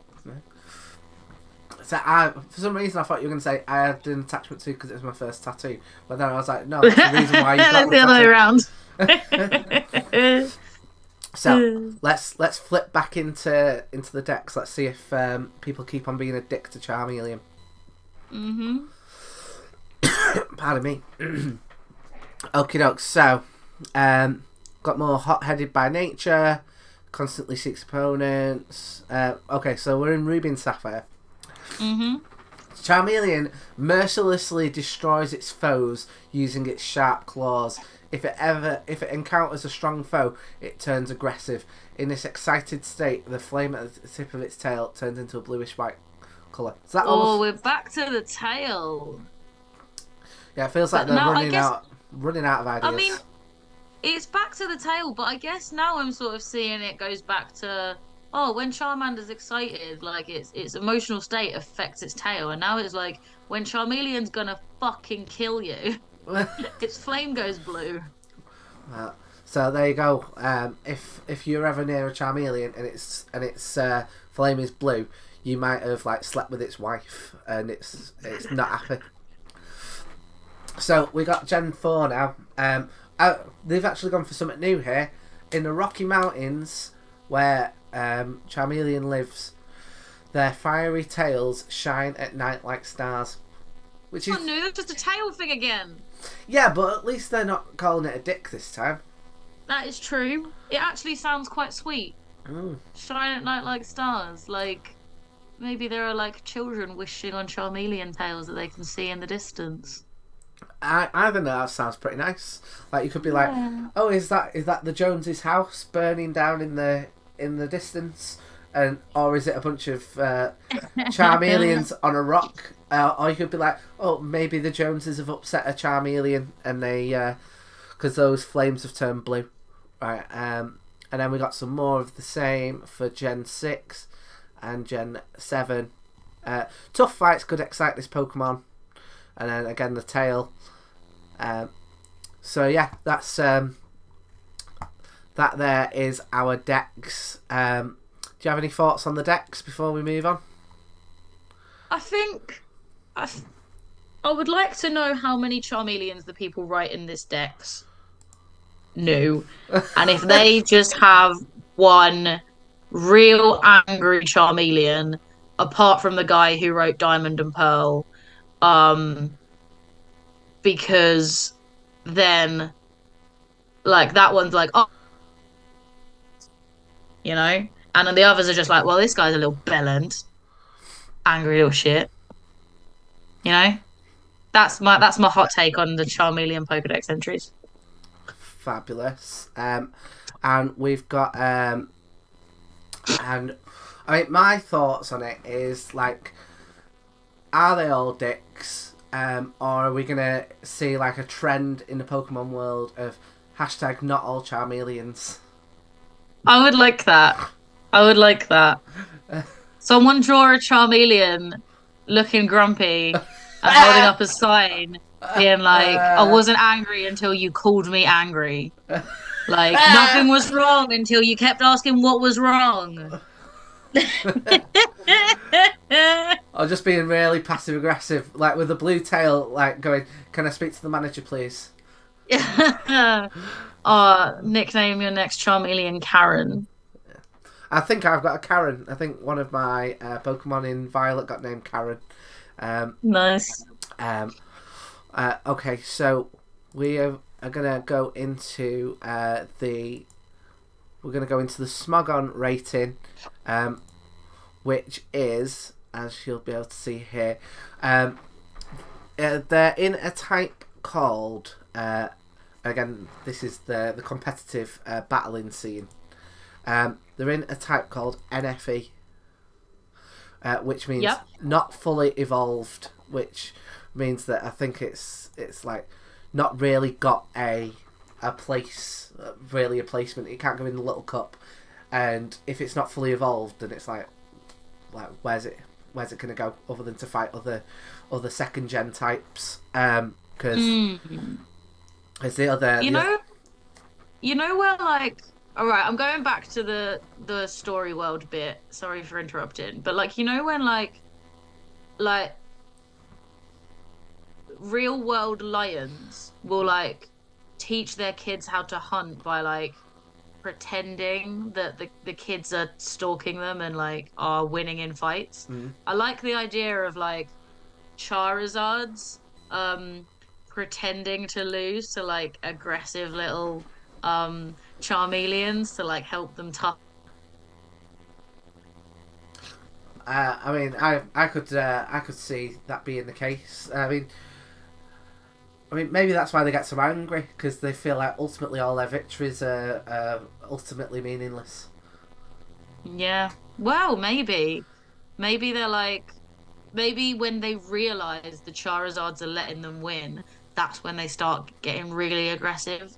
They're like, oh, I'm fine, happy, and play fighting until I realize that you are just ripping me off the whole time. They're going, did you see my tail? Patronizing bastard. My tail was blue, and you were just pissing me about.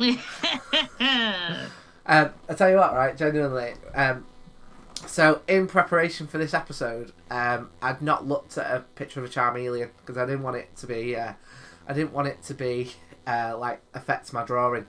If you can believe the fine piece of artwork that I showed off earlier.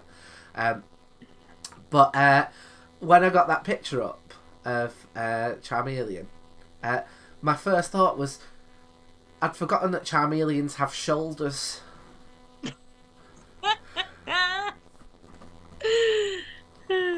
How come none of the professors are mentioning this? Charmeleon, extremely vicious, blue tip on tail, lovely smooth shoulders. Yeah, to be fair, I forget to draw shoulders on a lot of things that I draw. Like I didn't like drawing the Bulbasaur a lot. I was like, what's its like back like? Because it's got the bulb on it, but like underneath the bulb, like it can't go like up and around like that, like you draw an animal back, because it's got to go down and in for the bulb. And that, yeah, like I didn't like, and I was like, what's its like? Where's its like haunches? But got there in the end. Like it did. I do remember like thinking for like just looking at the blank paper, just like what shape is it? But yeah, it's very overlooked, and yes. I mean, and you can even see that there where it says no move sets available, which was the same for Ivysaur. So that gives you an idea of how little used I think Charmeleon is. So with that in mind, what Trubbish rating would you give? I think I would give him like 7.5. 7.5. Because it is overlooked, but as far as middle evolutions go, it has more personality and more of a memorable story than the others. That's fair. I feel like I'm going to be controversial though. I'm going to give it the lowest. I think the lowest Trubbish rating that we've given so far, a 6. Okay. And the reason why is because I think it is so overshadowed by its on either side. It's not like with Ivysaur on the last one. I think it's seen as like a stopgap to Charizard. Yeah. And it's not as cute as Charmander, and I think it's got a lot going against it. Yeah, no, I think that's fair. That's valid. So I'm going to give it a 6, and I've not been keeping a track of these. Really, I should, but I think that's the lowest Trubbish rating that we've given so far. A 6. I was going to ask you if you had any spicy takes, but I don't know if is giving it a 6 the spiciest take I could do. I think it might be. I think that might be our spicy take. Okay, right. Well, that there was the Charmeleon episode. Again, just check out all the link trees on the Talking Trubbish link tree to see all the various things that we've got, such as the videos, such as like additional like full length uploads of the streams and stuff like that. Yeah, have a little subscribe of our YouTube channel. I'm gonna find it and drop it in the chat because I'm it's only got a little bit of content on it so far, but it's shaped very cool. Our Bulbasaur, Ivysaur, Venusaur episodes and also my drawings. I did little like time-lapse videos of me doing all the drawings I've done so far, and I will be doing the same with my Charmander, Charmeleon, and Charizard in the next few days. And I think they come out well cute. Yeah. The little time lapses, I think they're fun, and we'll get some of Tom's up as well when they are ready. Yes. So those will be going up. I'd intended on doing those as like an additional like 10-minute kind of almost like mini pod. Until we were chatting and you were like, I think people will get bored over 10 minutes of watching us draw, and I was like, that's a very valid point. So they're currently in a little bit of limbo because I was like, yeah, people aren't gonna want to hear me go on about whether or not to add petals to an Ivysaur. I think like if you're talking, it's different. Like if you're like doing a running commentary, but like I didn't. I was like listening to music and watching videos in the background of mine. Because I feel like if I'd had to talk about what I was doing, it'd basically be it would be the whole time just me cussing out how all of my crayons are basically the same colors. Like my crayon set says 72. You expect that to be 72 different colors, and they look all different, right? But then so many of them are just the same fucking color. I don't know how. They've lied to me. Lied. I've just bought a new packet of felt tips from the pound shop each time. Ooh. And it's partly because I don't trust myself not to lose them in between podcasts. Yeah, I get that. I feel like I'm probably just gonna stick with these shitty crayons because going out and buying more colours is effort. I mean that's fair. I mean, Saf, I did not know that that hardness of pressing a crayon like made a difference, but apparently it does.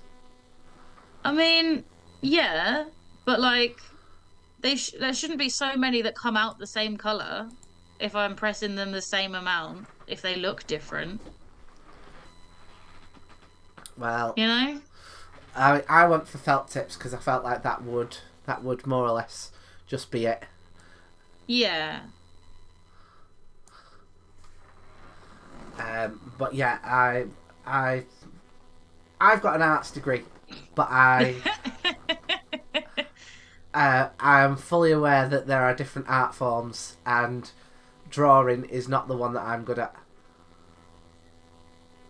I think you're pretty good. Well, I don't think you should sell yourself short like that. Well, thank you. Your drawings are well fun, I think. I think they have a lot of character and a lot of stylistic choices.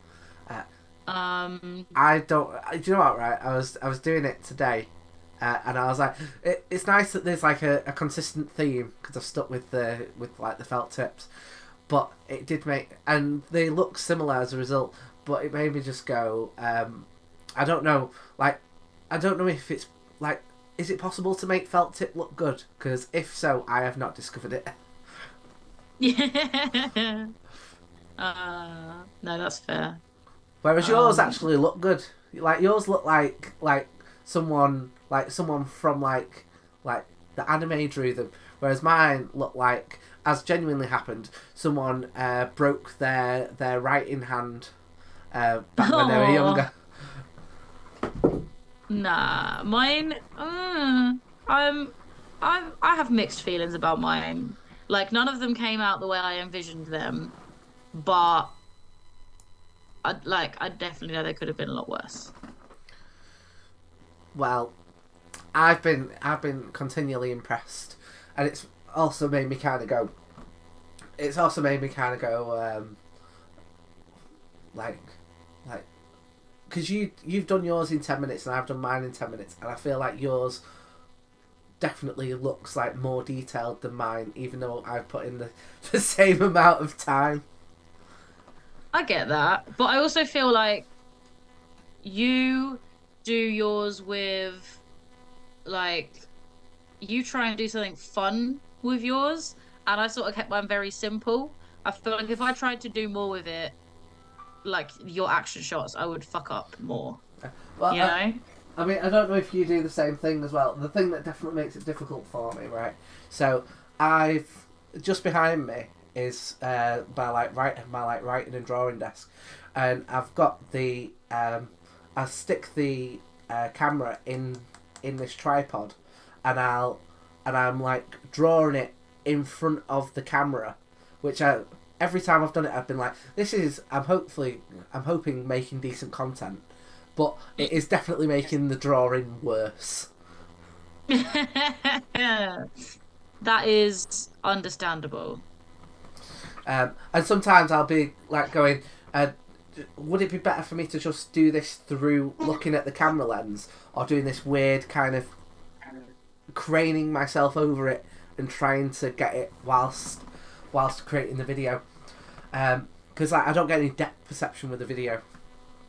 Mm. Um, Yeah, I feel that. And Saf, I did not know that different type of paper works with different types of felt tips, because I'm currently doing all of mine on a draw some A4 white drawing pad, which I'm assuming is from Tesco or Morrison's, but I'm guessing that this is not of like artist quality paper. Yeah, I'm using a sketchbook from Tiger. Yeah. I'm hoping to keep them all in here though. Like, I'd like the idea of like each page having its own Pokemon on it until I get to the Yeah, end of it, which would be nice. I'm doing a very similar thing. But I don't think this book has enough um pages to do all of them, so I will need another sketchbook at some point. Um, but yeah, it's working fine for now.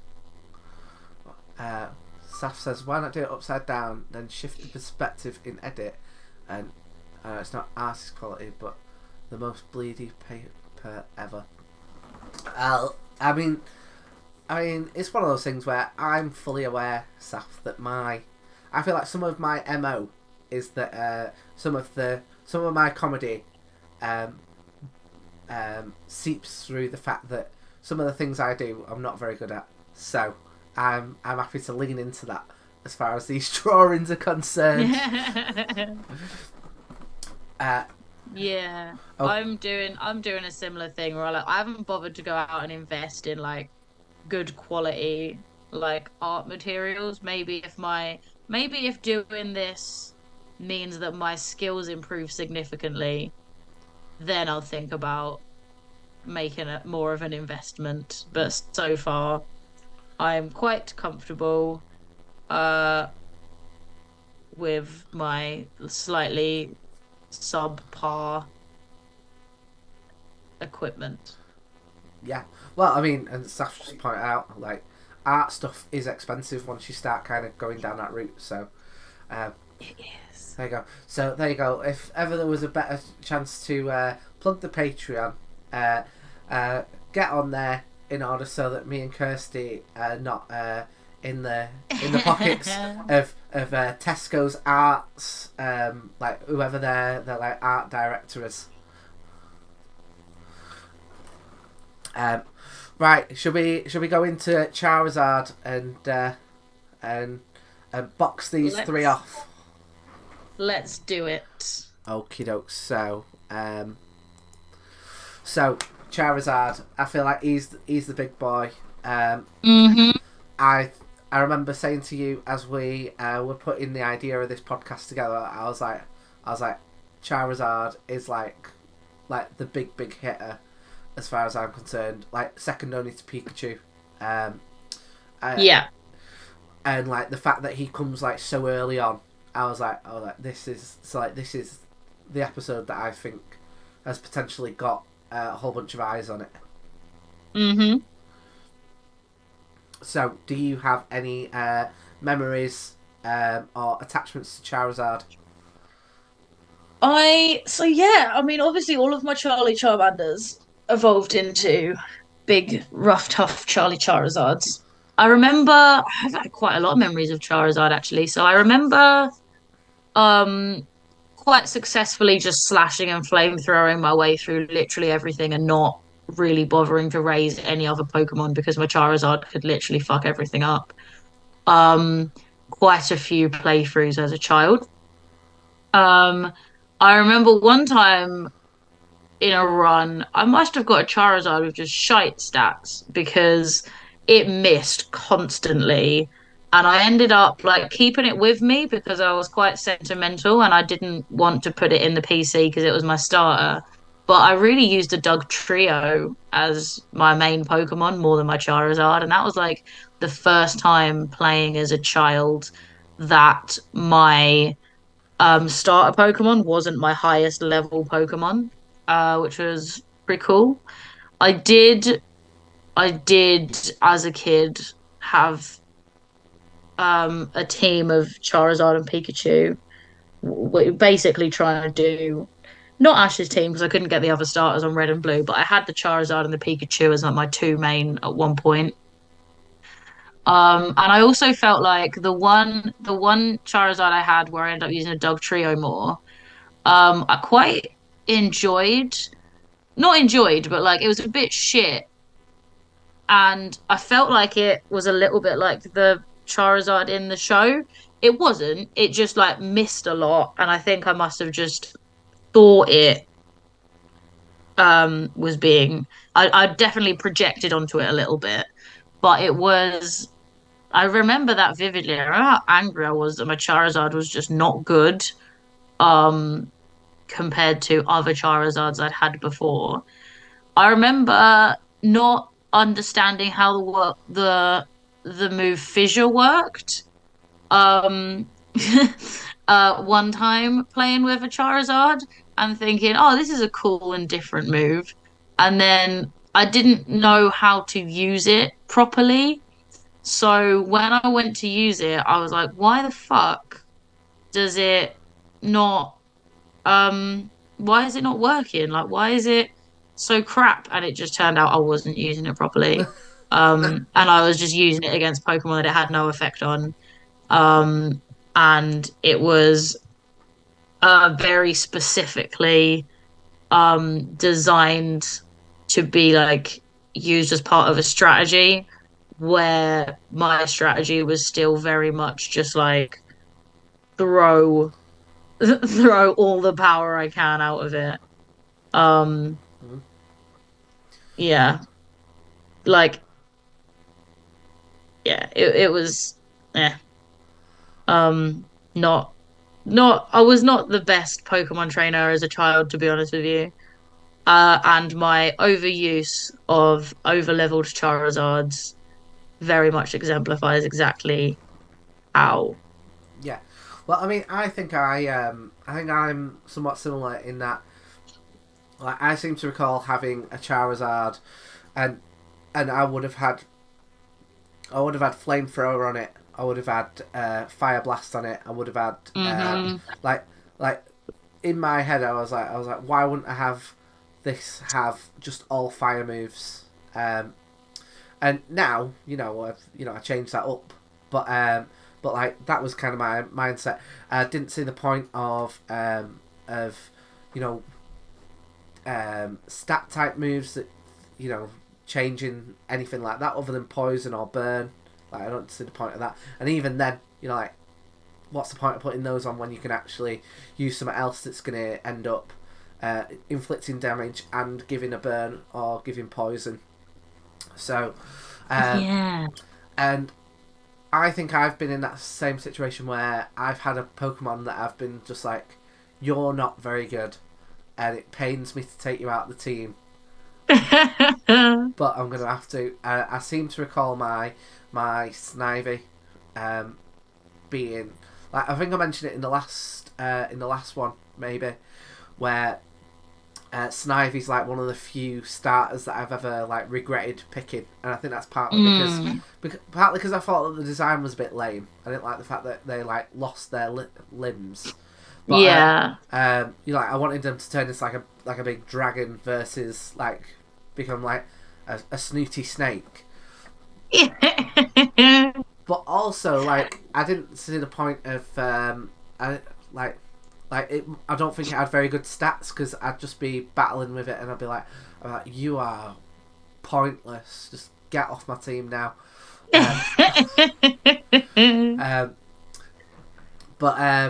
So with me with Charizard again, my big connection is the trading card game. So the Charizard in the trading card game, 120 HP, which is which for years was tied top for highest HP in the game, with Chansey.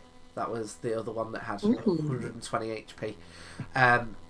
But it had like a really cool design. It's like, it doesn't look like how the normal like Charizard design does now. Like I'll see if I can just dead quickly get an image of it up. But like it looks like this was kind of come up with before they got the like before they got all the dimensions down, and this is exactly how Charizard should look now. Okay, so I'm just gonna get it up dead quick, just to show you, because I don't know if you've seen it or not. I don't know how au fait with the game you are, but No, definitely not as much as you. A little bit. I remember as a kid being very jealous of my friend who had a dark Charizard, because that was a really cool looking card. Really cool looking card. There we go. So I'm trying to. So there it is. There.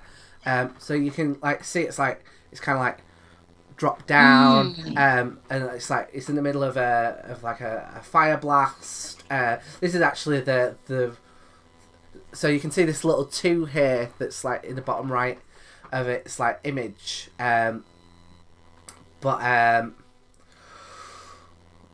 that's the original base set Charizard, and I feel like it would be very rare for you to see a Charizard that looked like that these days. Yeah, I definitely get that. So yeah, I really like that. He's like super rare. I want to say he's like 3 out of 102.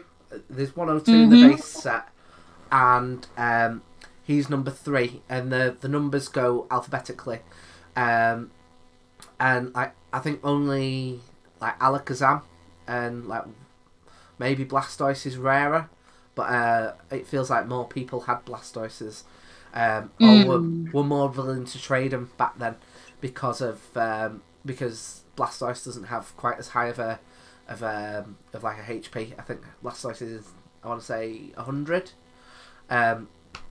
but so that's my big connection. Plus the anime, where I think the fact that Charizard has this big redemption arc. I want to say the redemption arc comes in the beginning of the Orange Islands, when that begins to start. But yeah, like them doing them falling asleep during the Indigo Plateau, Um, Yeah. Like I feel like that's a really profound and exciting moment because like, you followed Ash for the entire series, the entire journey. You're at a point where he's close to winning. He's close to getting everything he's ever dreamed of.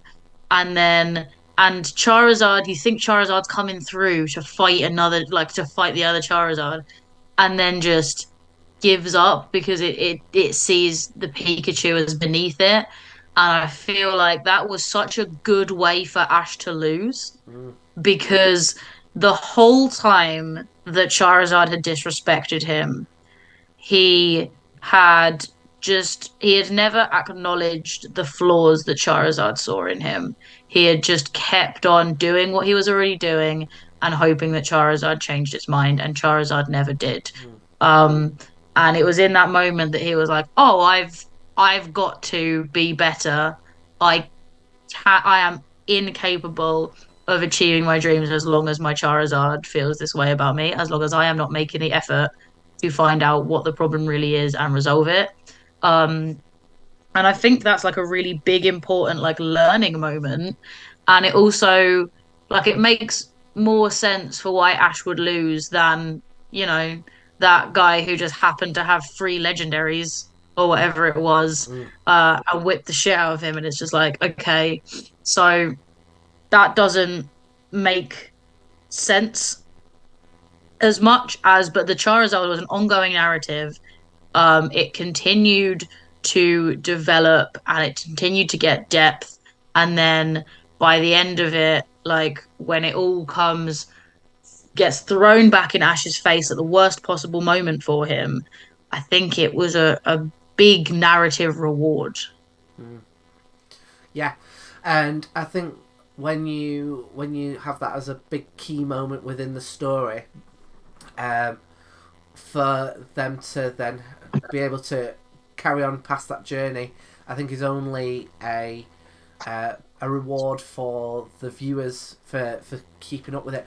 Like, I mean, some people would say, I mean, we were making a little bit of reference to it before about like, why not just cut your losses there and just like bin Charizard off your team, but Mm. like he keeps at it, which I think endears you to Ash and also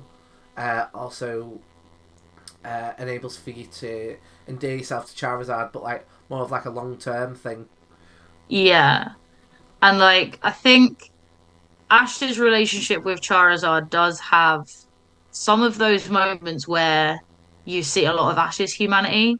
Like one that I remember really vividly to this day is one where like Charizard gets really sick, and gets really cold. It gets like coated in ice or something. Yeah, Um, against a and Poliwrath. yeah, and then it's like they're like curled up on the beach, and like Ash and all the other Pokemon are like trying to keep Charizard warm, and they're like rubbing it and wrapping it in blankets, and you see like the flame on its tail flicker like it's gonna go out. And that's like, I guess because they've had that threat of something happening to its flame hanging over its head since the day you meet Charmander, and like I think that's another like a callback that really pays off because you see Ash going out of his way to protect Charizard in a way that the original trainer didn't for Charmander. And you see, even though like Charizard and Ash don't become best friends after that, you see Charizard appreciate the way Mm. Ash treats it. Um, and even though there's still like well, you need to be a better trainer in order to train me sort of attitude, um, Charizard just sort of gives Ash a bit of a break after that, a bit Yeah. more leeway. Yeah. Like there's a bit of affection in there, even if Ash still has a way to go to earn its respect the whole way. And I liked that like slow, gradual process um of their relationship rebuilding. And um I liked, those episodes where you see, I guess, like the feelings, because as Mm. much as the battles and the strategy and all that is fun, the ones that are about like the characters and their like interactions and their connections, I think those are the ones that like stay with me. Like similarly, like the one where they get trapped in the mountain, and Ash is like, "Well, I'm going to freeze to death, but you go in your Pokeballs where you be warm." And all of his Pokemon insist on like cuddling him to Mm, share body heat, and it's like those like I still fucking cry at that one when it mm. comes on. Like I was rewatching some of the bit where he's got any of his starter Pokemon apart from Pikachu yet. But I was rewatching some of the first season the other day with a friend. Um, and like my eyes started watering because like I held my tea too close to my face and I like got a bunch of steam in my eyes. Is that And the my friend was like, excuse you're going with? "No, it literally was because it was like it was like the Metapod episode." And I was like, "Yeah, I promise I'm not crying at Pokemon." And then I was like, "Well, not this episode anyway." Like, I'm not gonna lie to you, man. I will cry. Yeah. I always cry, and I always think it's like I always think I'm like so lame for crying. It's in the Pokemon First movie where Oh yeah, when where Pikachu cries. oh yeah, Yeah. but like whenever I like describe it to someone who's like not into Pokemon, I'll be like, yeah, that's like one of the scenes that makes me cry. And they'll be like, and what happens? And I go, well, he turns into stone, and all the Like, Pokemon start crying, and their tears bring him back to life. And they'll be like, yeah. that's ridiculous. And I'll be like, If oh, you I just. don't cry when Pikachu is crying, you have a heart of stone. I think for me, it starts when the clone Pikachu is like slapping him, and he won't hit him back. Mm. Like I just choked up a little bit then just thinking about it.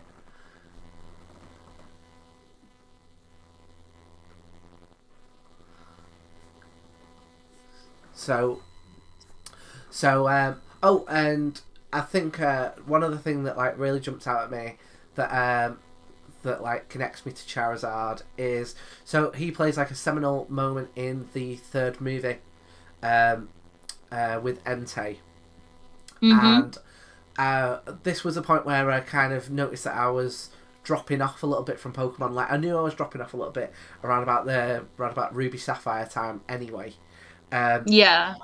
like I think part of the problem is that like, and I understand why they did it because now I know more about like Pokemon, like the Pokemon game development. In that I Yeah. believe they like I don't know very much about it, but like the EVs and IVs and all that kind of stuff. Um, they had to like change up between the second and third generation when they went to Game Boy Advance, and I think in doing that they then made Ruby and Sapphire quite similar to what we'd seen before. I think in order to make the crossover a little bit easier, but I didn't know that at the time. So for me, it almost felt like a retread. So I kind of felt myself like lose a little bit of steam with it at that point. Yeah. Um, Yeah, I get that. yeah, but the thing that really highlighted it for me was that so there's a scene in the film where Charizard is living in like Charizard Valley and comes and Mm-hmm. like helps out Ash, and I didn't know that Charizard had like gone off to like live in a commune at that point, and I was like, Did you not? no, so. But I accepted it. I didn't really question it. I was like, "Oh, that must have happened." But it made me go, "I must be starting to kind of fall behind with what's going on in the TV show now." See, I really remember Charizard leaving, and it's one of the episodes that makes me cry. Because like Ash and Charizard had like just got their relationship back on track. Like they were working well as a team. And then they come across Charizard Valley, and Ash's Charizard starts like picking fights with the other Charizards, and it keeps losing.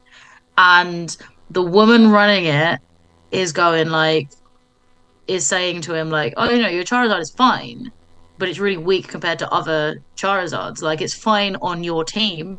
It's one of the most powerful Pokemon on your team. But if you look at like the Charizards that live in the mountains and they live these rough lives and they battle other Charizards on a daily basis to improve, like your Charizard is not getting that experience and it is not learning like how to Charizard in the same way."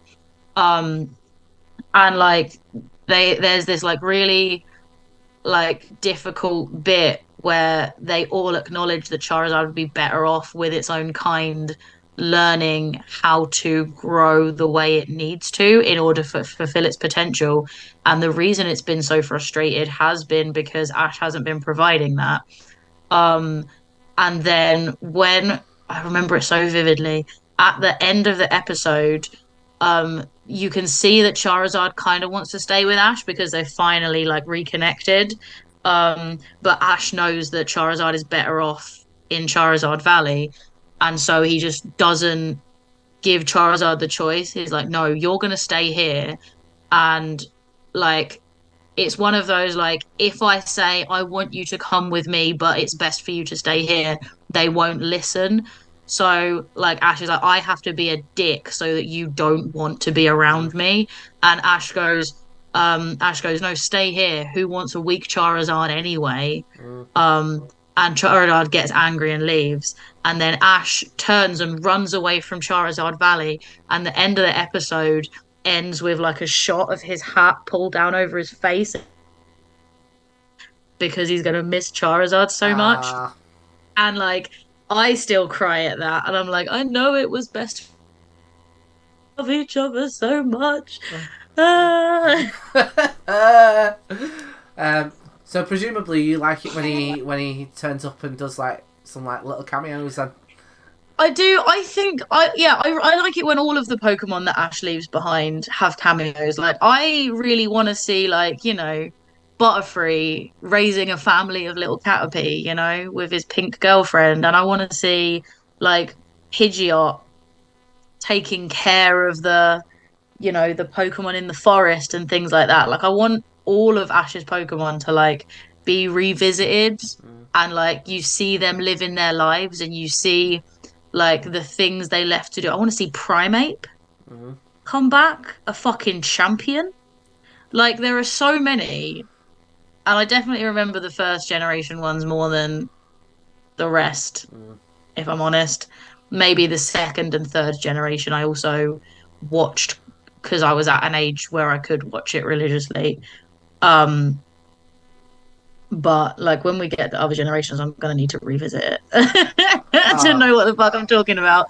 But oh, no, Charizard leaving was a fucking heartbreaker because like with like Pidgeot and with Primeape, it was like I'm really proud of you. Like go and do. You found somewhere where you can, you know, be doing what you want to do. And I've raised you this far. I've prepared you to do this. You go and do that. But Butterfree and Charizard, when they left, made me cry. well, I mean, the ones that jump out at me as making me cry. Like I say, I cry a whole bunch during the first movie. Um, I get the feeling I'm gonna cry at Team Rocket breaking up. I get Mm, I cry at the where James leaves his Growlithe behind. yeah. Yeah, that's a pretty sad one. T Tell you what makes me cry as well. The episode with in the Orange Islands where Meowth gets worshipped as a god.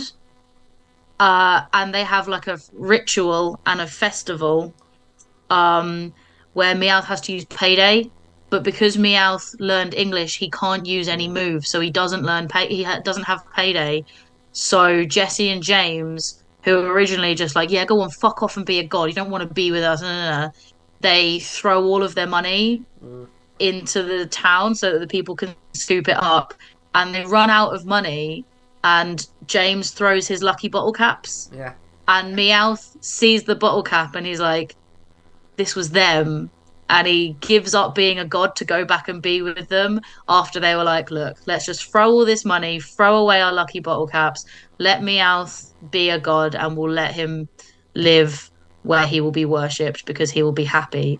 And they've accepted that he's not coming with them, and they make this big sacrifice for him. And he's like, "No, I don't. I want my friends." And he goes running after them, and like that makes me cry.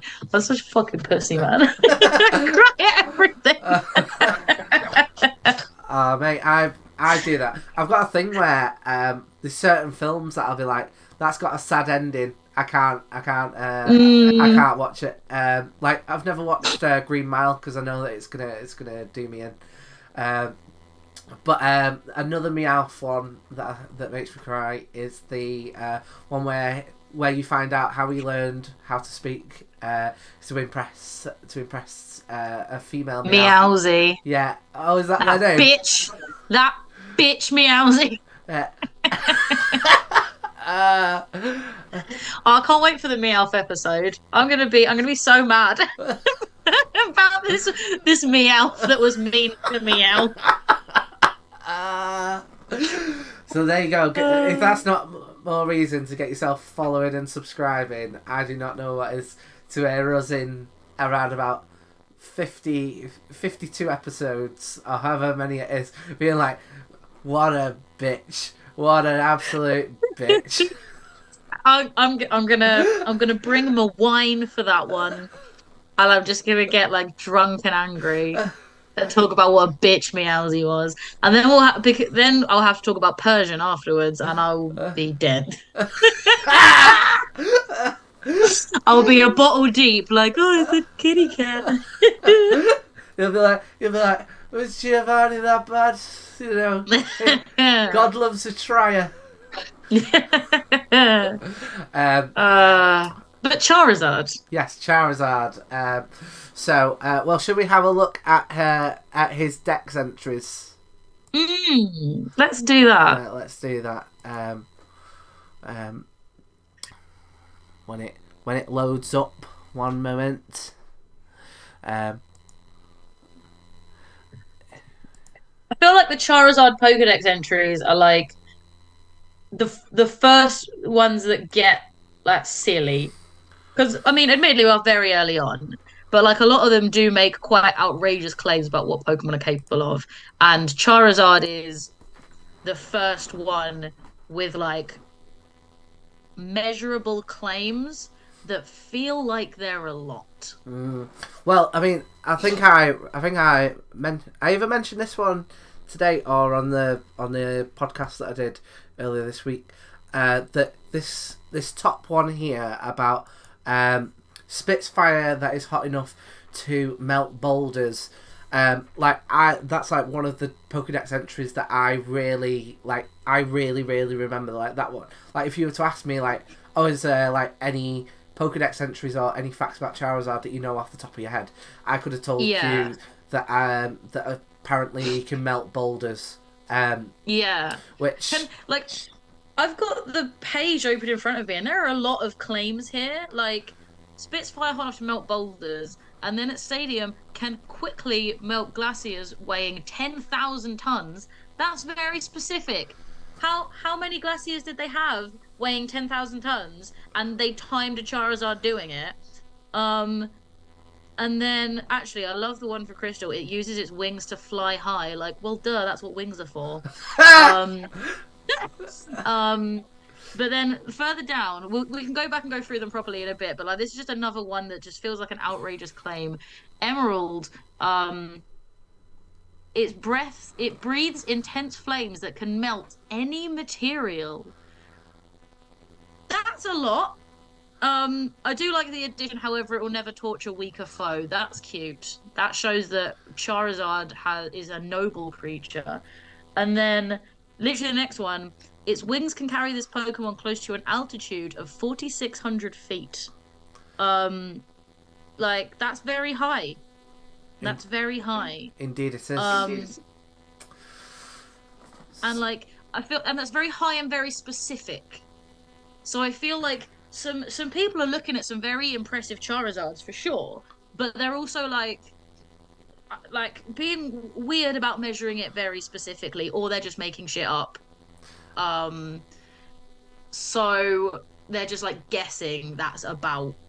And also like, yeah, but I do appreciate that my preliminary glance implies that these Pokedex entries are going to be fairly varied. It's not just like it's got a fire on its tail. Yeah. It is leaning into different elements and facets of Charizard's, physiognomy. Yeah. That was the word. And character. Mate, me and you are not Professor Oak. We don't need to know these words. Well, I mean, my first thought, right, and I think this is the most varied one that we've had so far, and I think part of that is again because they know that Charizard is very, very popular.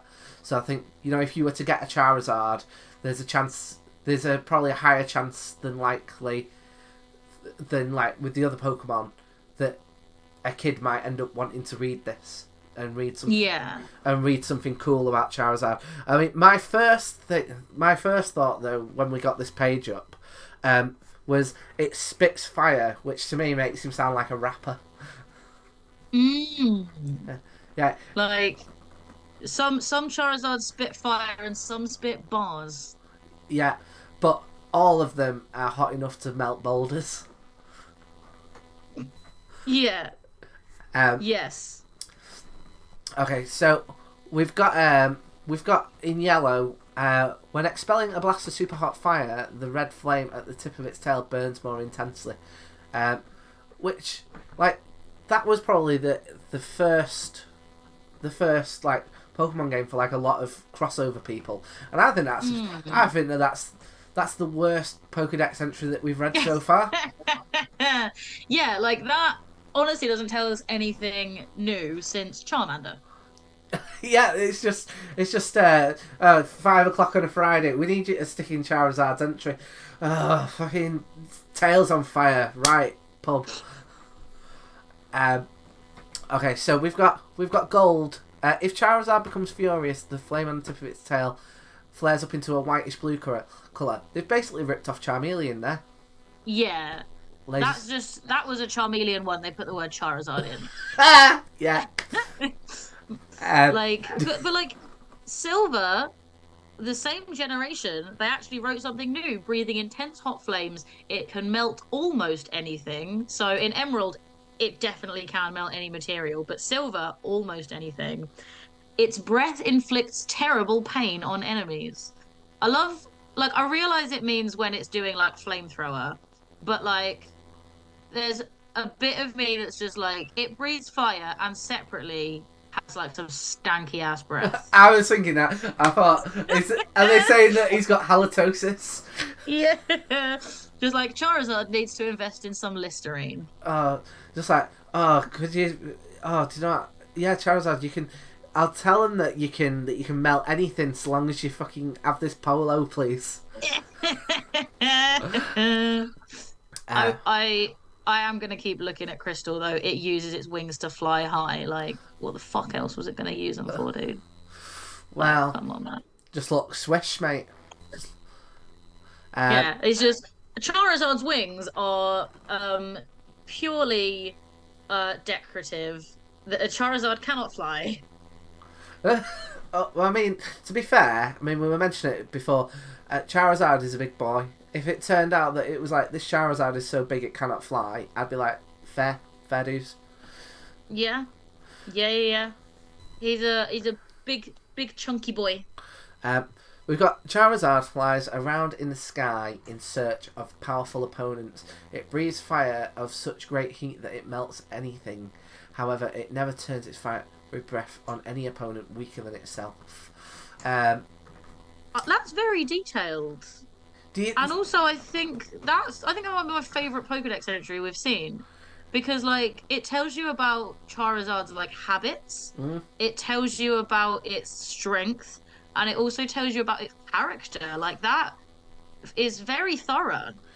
I like the bit at the end, the final sentence, which I think was come up with when I reckon a professor got burnt by a Charizard. And they were like, yeah, you got burnt by that Charizard. And he was like, yeah, well, do you know what? It never turns its fiery breath on an opponent weaker than itself. So what does that tell you, Neil? It sees me as a threat and an equal. Actually, I also feel like this does tie into the show with Ash's Charizard, seeing the Pikachu as being beneath it, and it's just like here it's presenting it as noble, where before Charizard came across as like arrogant. Mm-hmm. You know what I mean? Yeah. So I think that's interesting, and it yeah, I think that's pretty cool. Yeah. How high up is 46,000 feet? I don't know. Is it okay? Feels pretty high. Like, is that higher than a jet goes? I'm guessing not. Why did they pick 46,000 feet? Um, it said that Charizard fire burns hotter if it has experienced harsh battles. So again, that feels like that's kind of linked into the like the training and all that kind of stuff around like Charizard Valley. Maybe that got written around about that time. Is Charizard Valley around about Generation 3? Like Ruby Sapphire kind of time? It must be. Yeah. Yeah, it must be because it's in the third movie, which got Entei in it. So, or is it? No, Entei is a second generation Pokemon, aren't they? I don't know. I just wondered if that was based on that. And then it starts to they start to repeat, then, don't they? Yeah. So yeah, Charizard was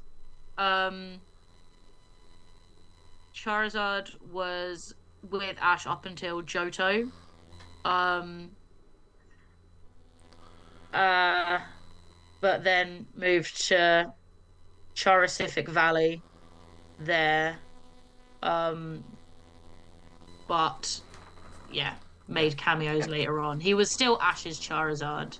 Yeah. But yeah, midway through like the second season, uh, is when he leaves. Yeah. I'll tell you what I am surprised at. So like you can see here, this Pokemon has no Pokedex entries in Generation 9, which that's like Violet and Scarlet, isn't it? Yeah. So does that mean that Charizard's not in Violet and Scarlet yet? I don't know. I mean, I haven't got one. I mean, I think it was in a raid. I think you could get it in a raid, well, but you can't get it in like in the wild. It was like a special event Pokemon. Let me find out. because it feels odd that it doesn't have a Pokedex. Oh no, entry. it wasn't. It was not. All right, yeah, no, it was a special distribution in Scarlet and Violet, but I did not get one. So that feels odd. That feels odd that there's no Pokedex entry for it. Maybe it's just not on that website, but it feels like that's that feels like the kind of website where like you know the fans are so passionate. Like I couldn't imagine that having a Pokedex entry and it not being in there. But it mentioned Gigantamax Charizard, which I think brings us on to like the next thing. Like alternate forms. Yeah. And like Venusaur's got an alternative form, but I don't think that Venusaur's alternative forms are it was so unimpressive that I didn't even really consider it. It just looks like a bigger Venusaur. And like I think Charizard's alternate forms are definitely more interesting. Like there's one that looks more like pointy dragony, one that looks like a bit like the Dark Charizard card, and the flames go blue, so it leans into those many, many years of Pokedex entries. And Gigantamax Charizard actually looks like a fucking beast. Like it looks scary. But I was just gonna get so that there is X and Y, and yeah, I mean I think that I want to say it's Y that's the black one with the blue wings, which I think I would have been happy with just that one. Like I think that looks. I think it looks pretty... Charizard X is the black one with the blue wings, and Charizard Y is the pointy one. Like in that picture, which is like some fan art, Charizard Y doesn't look that much different. If you look at the sort of like official artwork, it's a lot more like angular compared to regular Charizard, and it's got and those like I don't know extra bits of hand and spikes down its tail look a bit more vicious. But yeah, I think Mega Charizard X looks dope. I think Mega Charizard Y looks fine. And I think Gigantamax Charizard looks exactly like what a Gigantamax should look like. Like it looks like a proper like the Godzilla version. Oh yeah. Of Charizard. Yeah, I've just I I've just popped it in, and yeah, like they've seemed to have kind of lent into that, because that's one of the things about Charizard, like that I don't think quite comes across. I think it's a bit funny that that like Charizard's only like 5'4". Like, you know, when you see the pictures of like, and this is Charizard's scale, but like Gigantamax Gigantamax Charizard is apparent. So Charizard's canon height is 5'7", right? Which means it's shorter than many human beings. And I guess makes Ash about 3 foot tall. Um, but Mega Charizard, not Mega, Gigantamax Charizard is 91'10", apparently. So that's just so huge. And I know they're like Gigantamax, that's the point. But like that is enormous. But my question is, how large would a Gigantamax human be? Is Gigantamax Charizard still smaller than most Gigantamax humans? I wish I could tell you, my love, because that sounds like a very interesting question.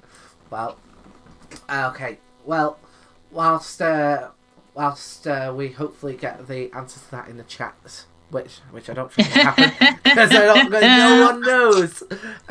Should we have a look at the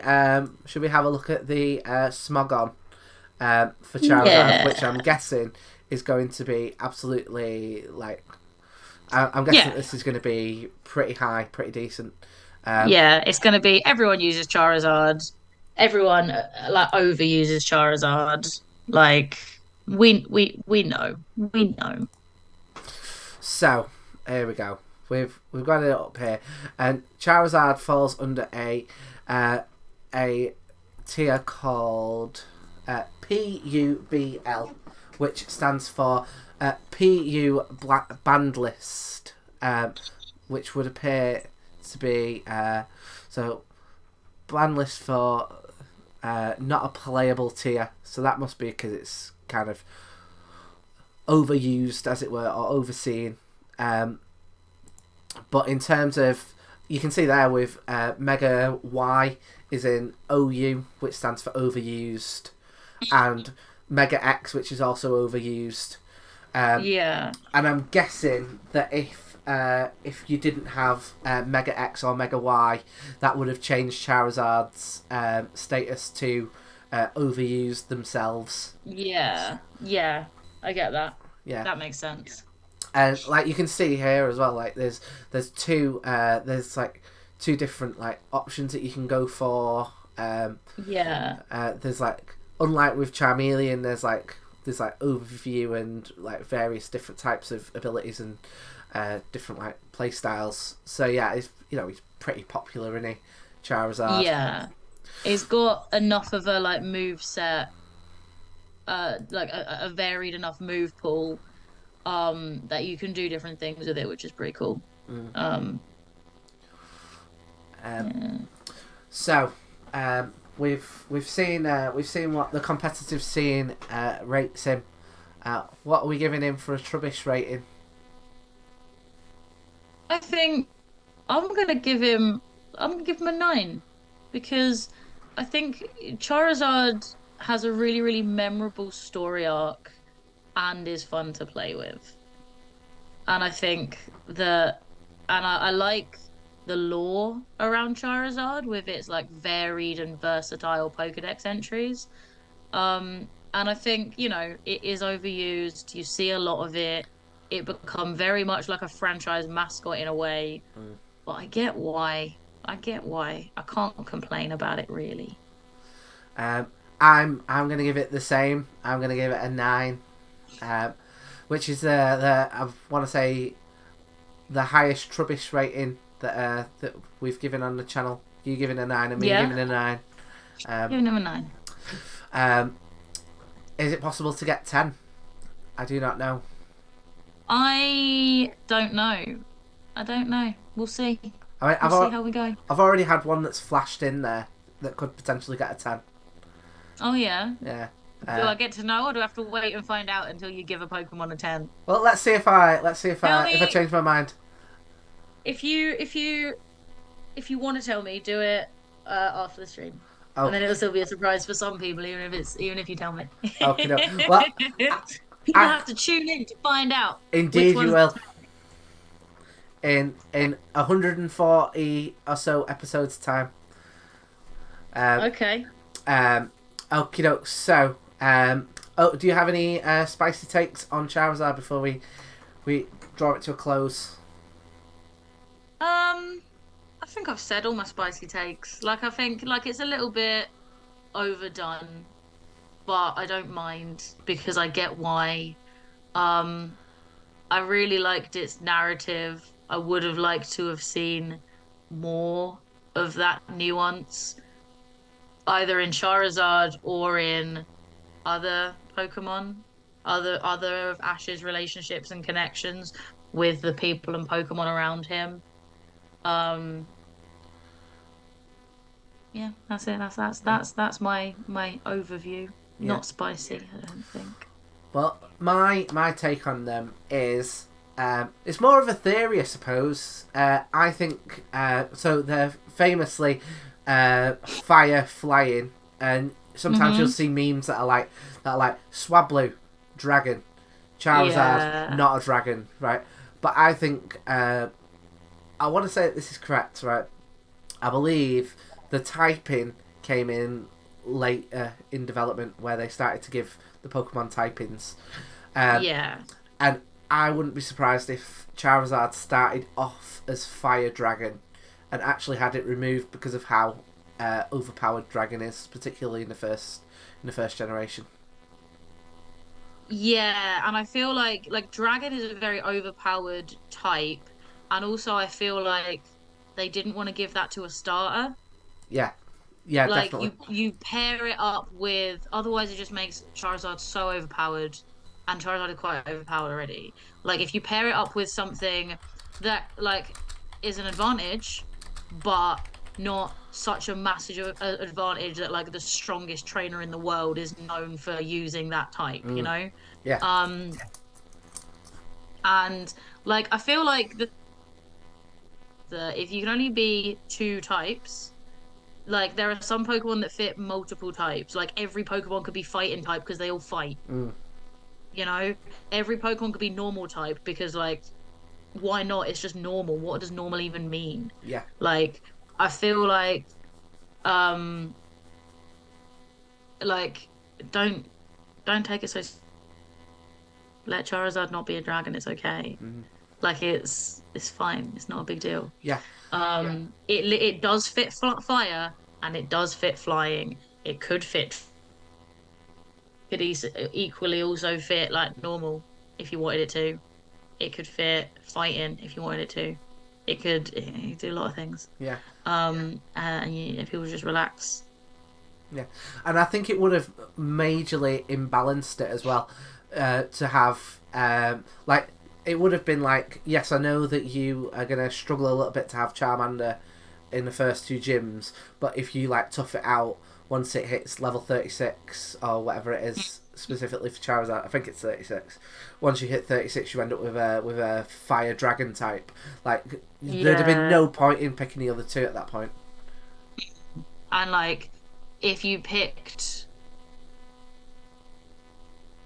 Bulbasaur specifically and your rival had Charizard, like it would really undermine that as well because like you need to beat your rival. Is Charizard this overpowered thing or not? Mm. Like I guess maybe it would make the rival battles just really bloody hard.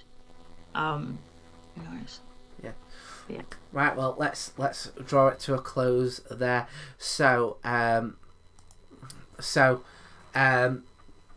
how what type of stuff should we mention for the next episode? Because I know that the event's up, etc. So our next episode is going to be on let me get the details and I shall pop them in the group chat. So I'm going to put Facebook event in the group chat with details. It's going to be on Wednesday, 12th of April.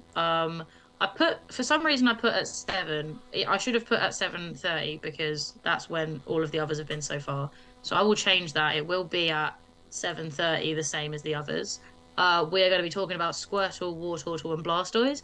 Do tell your friends, do come watch. If you feel like doing the drawing challenge and drawing yourself a Squirtle, a Wartortle, and a Blastoise from memory in 10 minutes, we would love to see your drawings.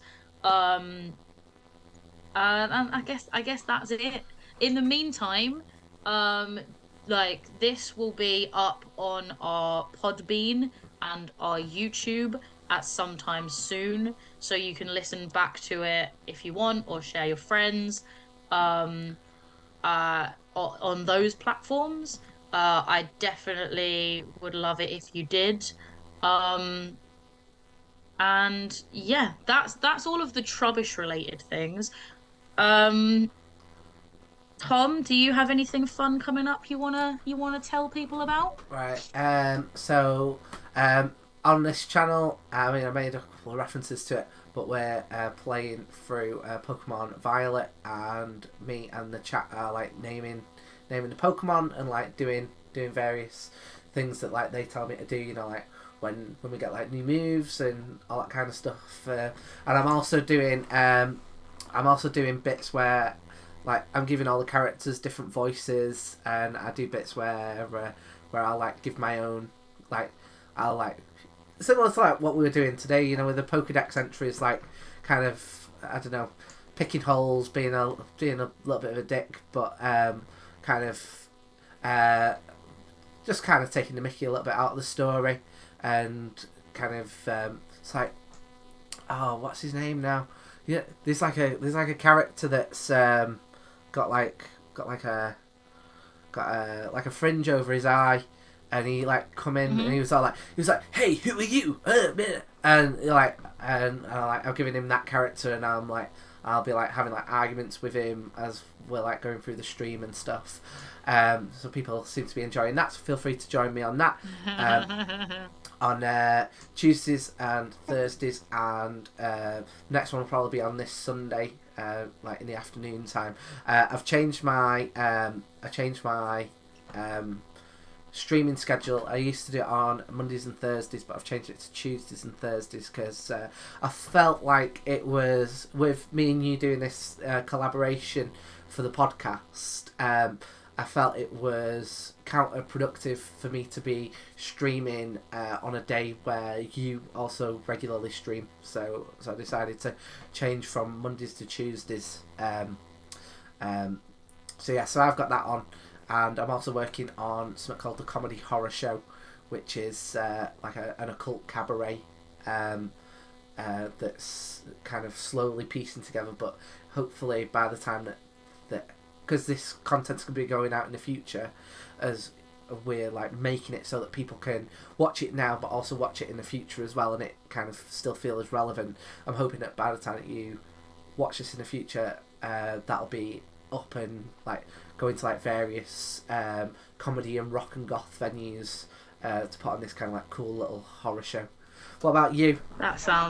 That sounds very cool. So the next thing I am doing will be on the 27th of March. It is the next episode of Blizzard Comedy's broadcast Avalanche on the day before my birthday. And anyone who doesn't join in, I will assume wants me to have a horrible birthday.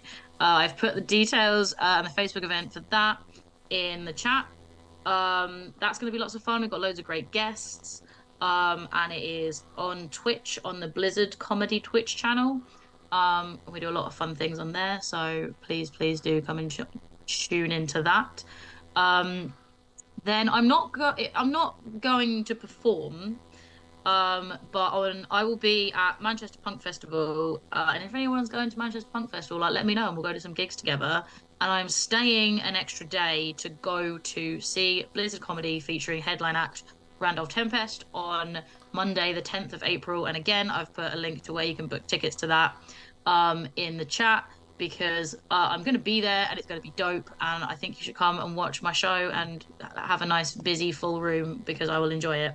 Yeah. And then again, this is a thing that I'm not going to be at, I'm not going to attend, but I'm doing the behind the scenes work, and you will be at, Tom. On the Tuesday, the 18th of April, is Blizzard Comedy's fourth birthday party featuring some of Manchester's finest acts, and you should definitely come to that. And there is a link to where you can book tickets in the chat. Yes. And as when you mentioned that Randolph Tempest was doing the next one, I love Randolph Tempest. They're like one of my like favorite acts ever. They are amazing. So if you can get down to that, like definitely do get down to that. I've done like shows and like little bits of filming with them in the past and stuff like that. Like like their work like really influences mine. They are insanely good. So yeah, so if you can get down to that, and also with the Blizzard birthday show, you'd get to see like a little kind of sneak peek of the stand-up horror show, because I'll be doing like some elements of it at the Blizzard birthday. So again, so if you want to pop down to that, you might get to see like another it's another collaboration between me and you, but like in a different guise. Yeah, very much so. And a very fun and good guys, and I definitely recommend people coming along and enjoying it. Right, have a lovely rest of your evening, and we shall see you to talk about Squirtle, Wartortle and Blastoise soon. Bye.